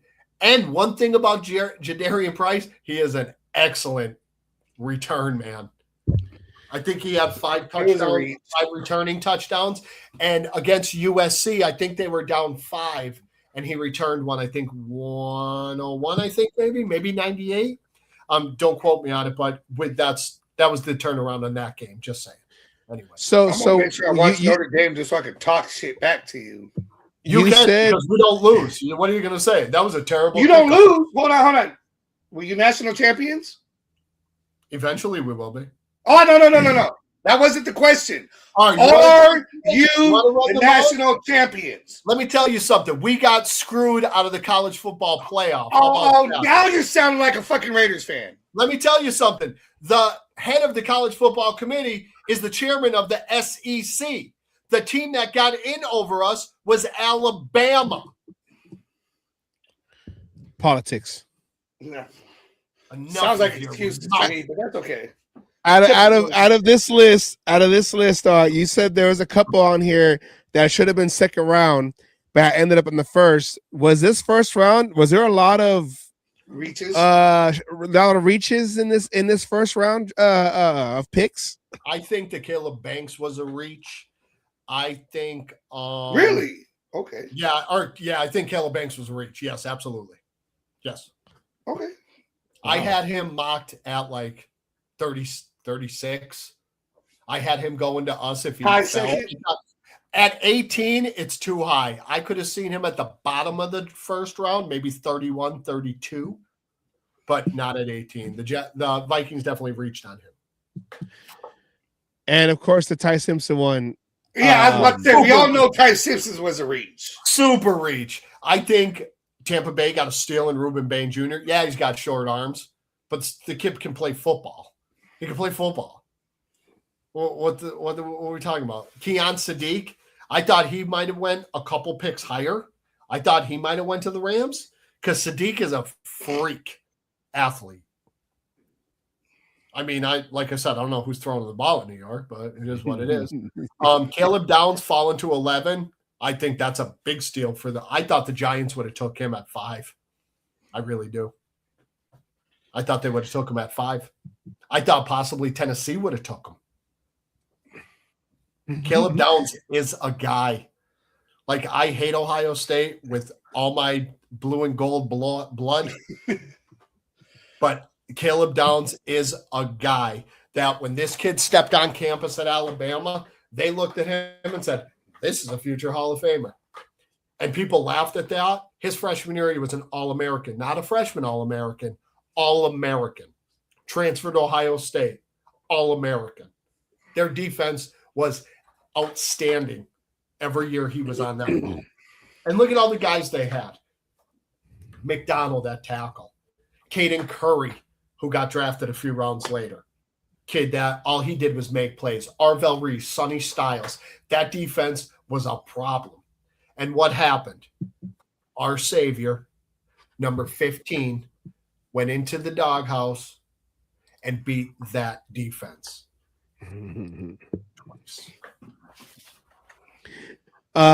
Vincent asked, does anyone think that the Raiders will be drafting a franchise tackle in the first round of next year's draft? I don't know. Vincent, do you not believe in Charles Grant? I mean, we got one in the I think he might be talking about possibly to replace a Colton Miller. Why couldn't Charles Grant replace Colton Miller? I'm not saying he can't. I'm just saying, in going with this is just,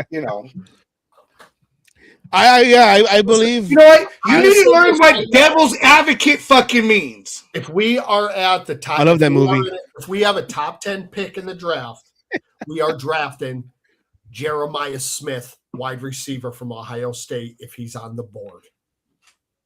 Please, yeah, you're right. You two, you on the right and you on the left. I'm begging the both of you. Watch this kid play. Please watch this kid play. He is different. He's Calvin Johnson, Marvin Harrison rolled into one. The kid's been good since he was a freshman.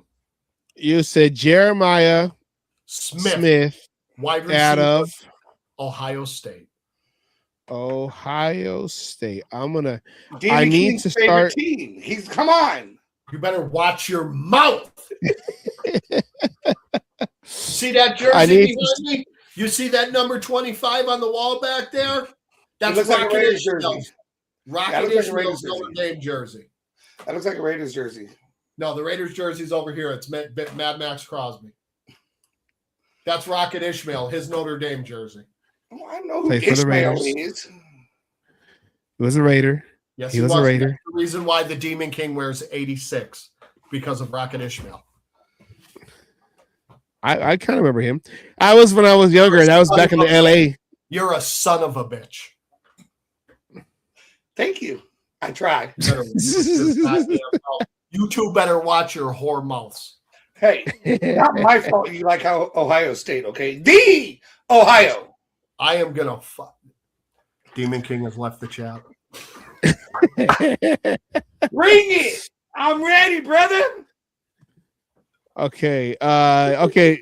We'll do this. Out of all, so Fernando Mendoza, we're hoping that he sits back, learns, whatever that correct Cousins can carry on with this season, just to give Fernando Mendoza time to learn the offense and then acclimate himself into the pro game. But out of our draft picks, hold on. He's got an action figure. Yes, he does. Hey, do I gotta go get mine too? And that's an autograph. That's an autograph Max Crosby helmet right there as well. Or that's a football, not a helmet. That's what I meant. I'm going to slap you when I see you. So out of what okay, out of what we got from this year's draft, outside of Fernando Mendoza, who do you see can be game one starters going into the season? Treydon Stukes and Trayzon the third. Trayvon Stukes, Trey. The offensive line. The third. Oh, and if he's healthy, Jermod McCoy. You heard it here first. And we've heard it a lot already. I mean, so yeah, because we do have an opening at the guard position. Vince, I really like Hezekiah Masses as well, man. I do like that kid. I drafted him at 175. We drafted him at 175. I think he's going to be very, very good. He's going to come in there. He's going to start on special teams. Unless he comes out and balls completely out, which I think he's going to ball out. But I think Stukes is going to be our starting free safety. Jermod McCoy, if he's healthy, and it's possible. Well, Eric Eric Stokes is going to be the one corner to start. I think Masses will play a lot. I really do. I like Hezekiah. But me personally, if Jermon McCoy is healthy, he's a guy. He's going to be the guy. Out of these guys, yes. Who do you think is one that needs to? I want to say he's a project pick, but who's one that needs to kind of develop more? Because not all draft picks make that year's team.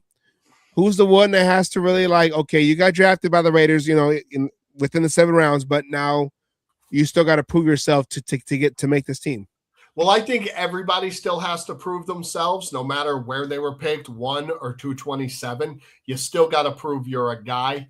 I think Kevron Crawford has got to get better at stopping the run. He's gonna learn a lot from Max. I mean, Max is gonna be in his ear. Go ahead. Do you think that's coachable or teachable?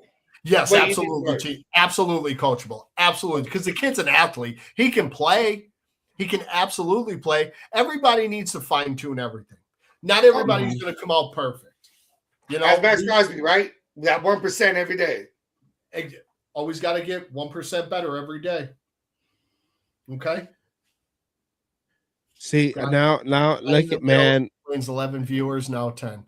Oh, we lost a viewer. Oh, well, we're at 14. We're at 14 right now. If he really wants to talk shit, I don't. I mean, he's becoming in the moment because he probably doesn't like what he's hearing. It's okay. Not everybody likes what they hear. He must not be an Ohio State fan. That's what it is. That's what it is. They are what they are too. I'll leave that college stuff. So who's buying the jerseys? Mendel's at 15, of course. We know that one. I already got it. Benson's at 19. McCoy's 28. Washington 30. Wait, didn't we have who was the running back? Oh, it was Washington, and then it was what's his name? Jalen Richard wore 30. Okay. I was like, wait a minute. I remember that 30 during that. Okay. So did big Stuart Schweigert. Yeah, Savage's favorite player ever. That's my Stu's my friend. He's a good human, good guy. Yeah, I mean, I never met him in person. I wasn't. Listen to me. I wasn't a big fan of his play. He's a really good dude, man. I've hung out with Stu a few times. When I went out to Indy, he was basically our guide and everything. For me and Graf. Stu's a great dude, great human. Shout out Stuart Schweigert, man. No. I'm not dissing his character. I'm just saying as when he played, he wasn't one of my favorite DBs back there. We were the number 2 defense in the league when he played, though. But we were still 2-15. I liked who was it? Was it Chris Jones? Was it Chris Jones that was also safety? It was Chris something. Tywan Jones? Was it no, it was Chris Smith. Running back. It was Chris Smith, I believe. No, that was the kid that we drafted out of Georgia that we cut after 2 years because he never saw the field. No. We're talking back then during Schweiger. He was our. I can't remember. Josh. Those are years we just try to erase and don't think about it. Well, anyways, Josh Morrow died. We all saw that. That's a shame. Crosby put out a video on that. Yeah, he played 1 year with Max. That sucks. Such a young guy to die so young. I didn't know if he was sick or if something happened. But once a Raider, always a Raider. And I just want to let everybody know, hug your loved ones, because you never know what tomorrow is. Call a buddy. Ask him how he's doing. Demon King. Love you. Make sure everybody is okay. You know what I'm saying? Not everybody has that person to talk to.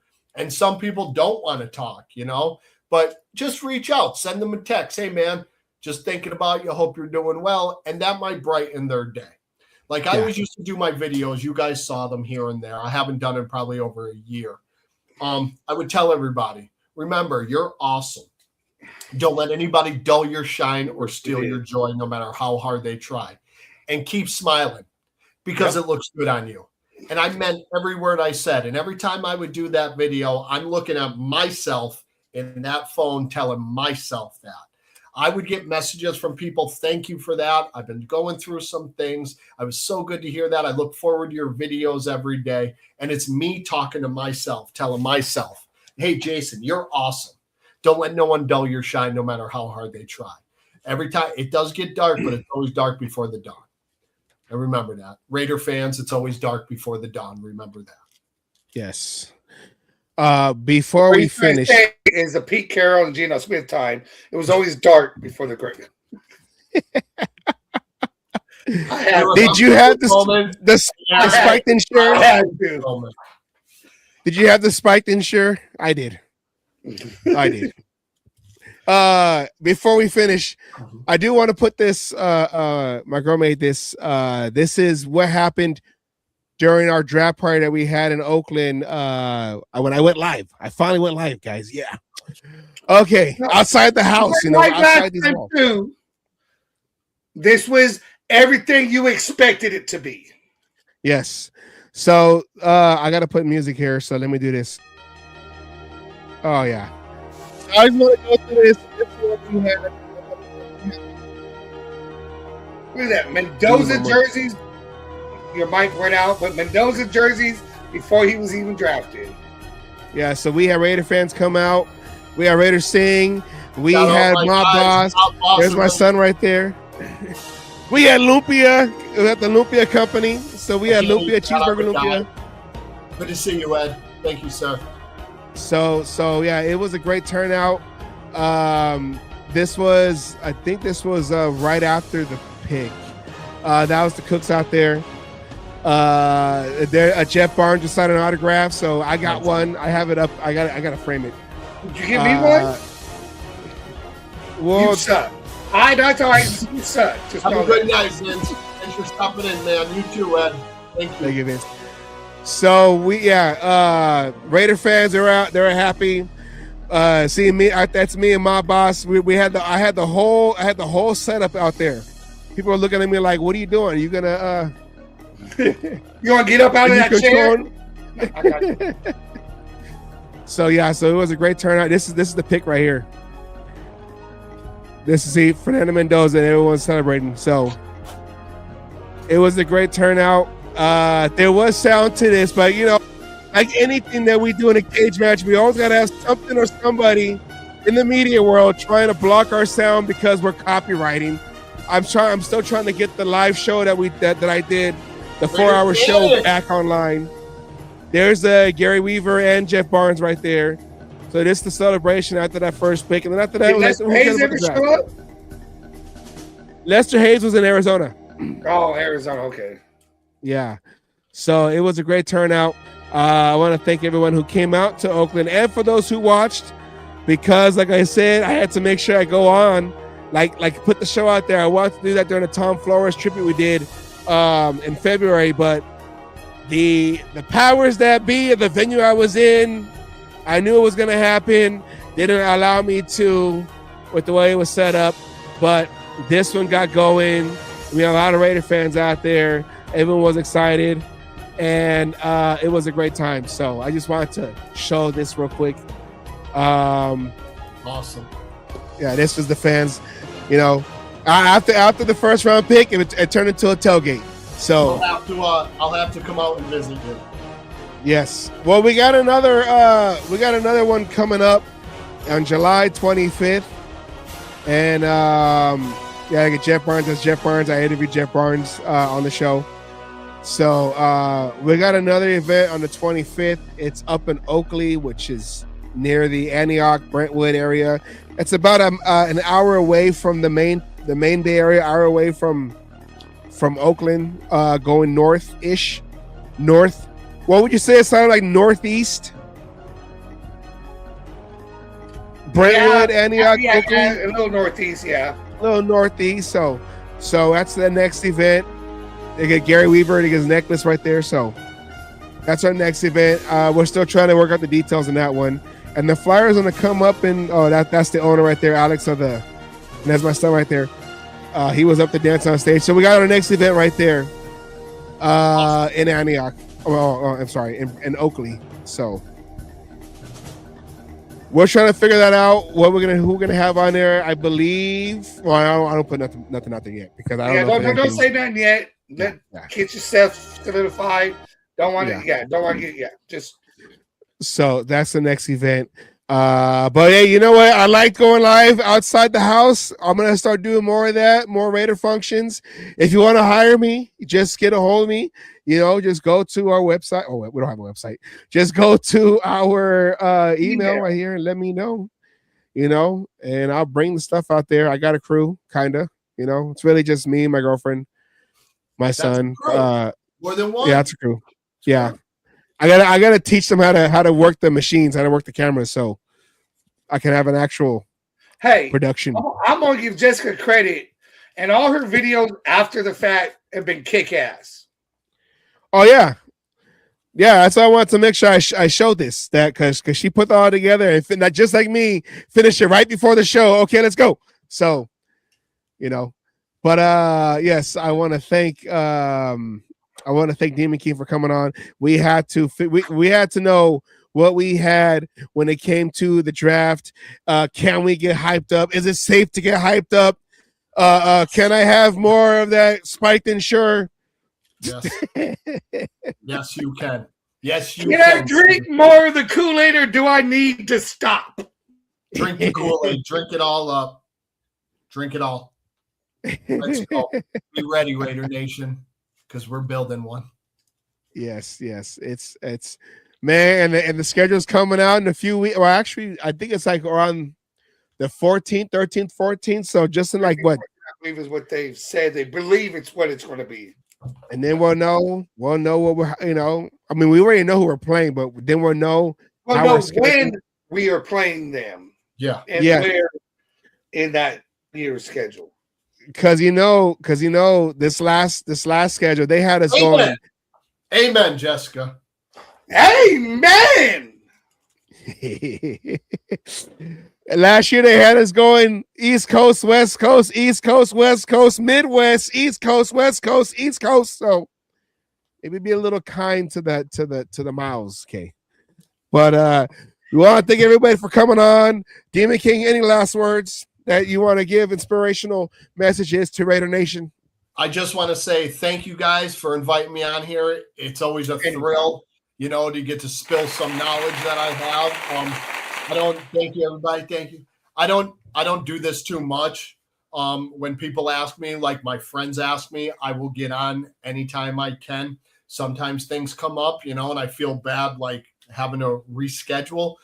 But I just want to thank you, Savage. Thank you, Asylum, for you guys inviting me on here a lot. You're welcome anytime.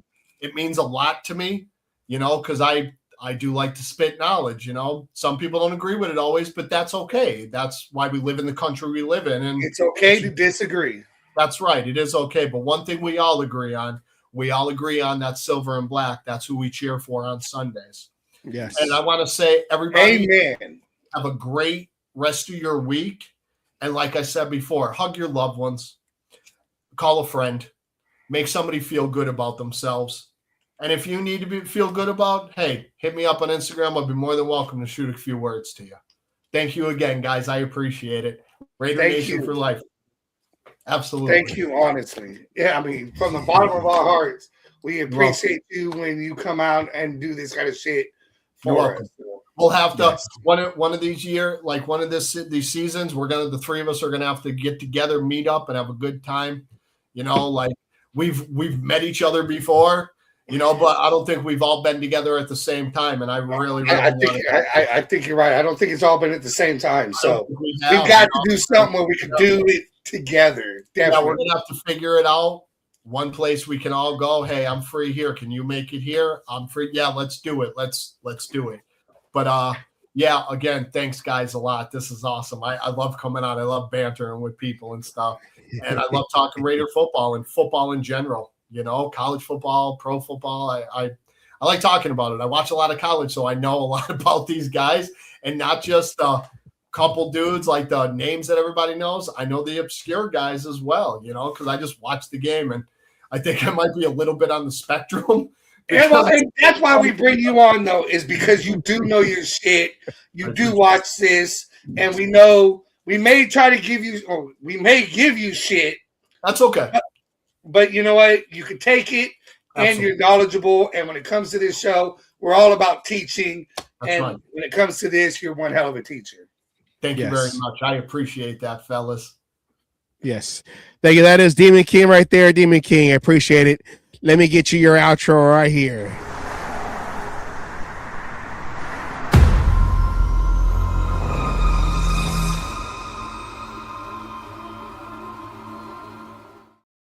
The Demon King, Jason Dean, the Demon King right there. We appreciate him coming on. And I mean, it's not just, oh yeah, I think he's a great guy. Then he goes, man, he started at this school, this school, this school. He got a B- on his science project, but you know what? It's okay because we don't want him to do science. We want him to do his multiplication. Hold on. When it comes to football, science is involved. Oh yeah. We don't need more English class. That's what we don't need.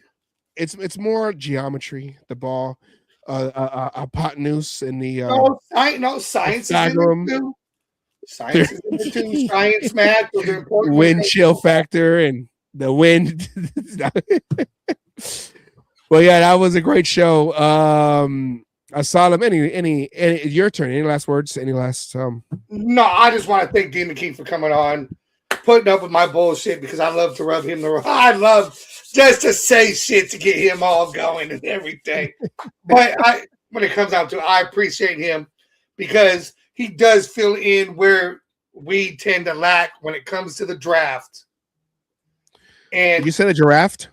When it comes to the draft, get the car keys out your ear. I heard giraffe. Anyway, it comes to the draft. Okay. And, you know, I mean, it's people like that, not just Savage and all the work he puts into it, not just me being a goofball on here. It's a group thing. Even Jessica making the video of the draft party. It's always a group thing. We couldn't do this without others. And we appreciate everybody, especially Demon King for the last 2 weeks. But we appreciate everybody who helped make this enjoyable and help us do what we do. Yes. We're going into a new season of hope, and I don't know. I feel like this is gonna be a big season for us. We're like 432 in subscribers. You know, we're like the slowest growing channel, but we've been we've been consistent. We've only missed 1 week in the 3 years we've done the show. So if you love what you like, if you love what you see here, like, share, subscribe, help us get to the 500, which is our next goal. We may be slow, but you know what? Ain't nobody have more fun than we do, and ain't nobody more I don't want to say knowledgeable. Ain't nobody more willing to teach you guys out there than us here on the Cage Match.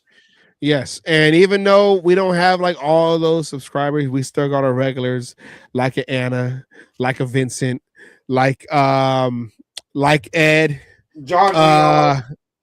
Yes, John Leon,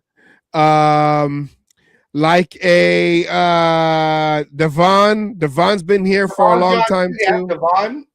You know, my mom jumps on a lot. She's always saying, make sure you guys subscribe and everything. Hey, even a Douglas Sinclair. Even a non-Raiders fan. He comes on, he says his random stuff like this one right here. But you know what? He's watched us since the first season. And even though he gets on our nerves, hey, you're a viewer, keep on watching. Yep. Keep on watching. You'll convert over. So with that said, we want to thank everybody for coming and watching our show. If you want to see the highlights of the draft party that is up on our channel, it's called the Lumpia Company Draft Party Condensed Version. It's the only one right now because I'm still trying to get the original live. But like always, Mr. Roger Goodell and all the other ones on YouTube that hate on our channel, you know, they come in and then they want to go and block what I do. So they're trying to hit me with copyright because the DJ who was right next to me because his music was on my channel because my microphones caught it.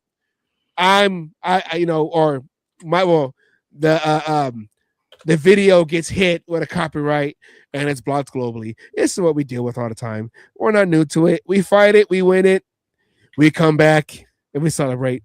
With that said, we only have one missing episode in 3 years. Yeah, but that was McDaniels was still coach, and no, it was against the Bears, and no, whatever. That was a horrible game. But big things coming this season. And draft and the schedule episode, when we get that, that's going to be good too. We'll have our Kool-Aid with our tequila. Our 17, baby. Tequila sunrise, baby. Hey, I'm going to have my spiked Ensure in honor of Pete Carroll. Everybody, thank you for watching our show. And we will see you on the next one, which is probably Wednesday. All right. Have a good night. Take care and go Raiders. Oh, yeah. Dig it.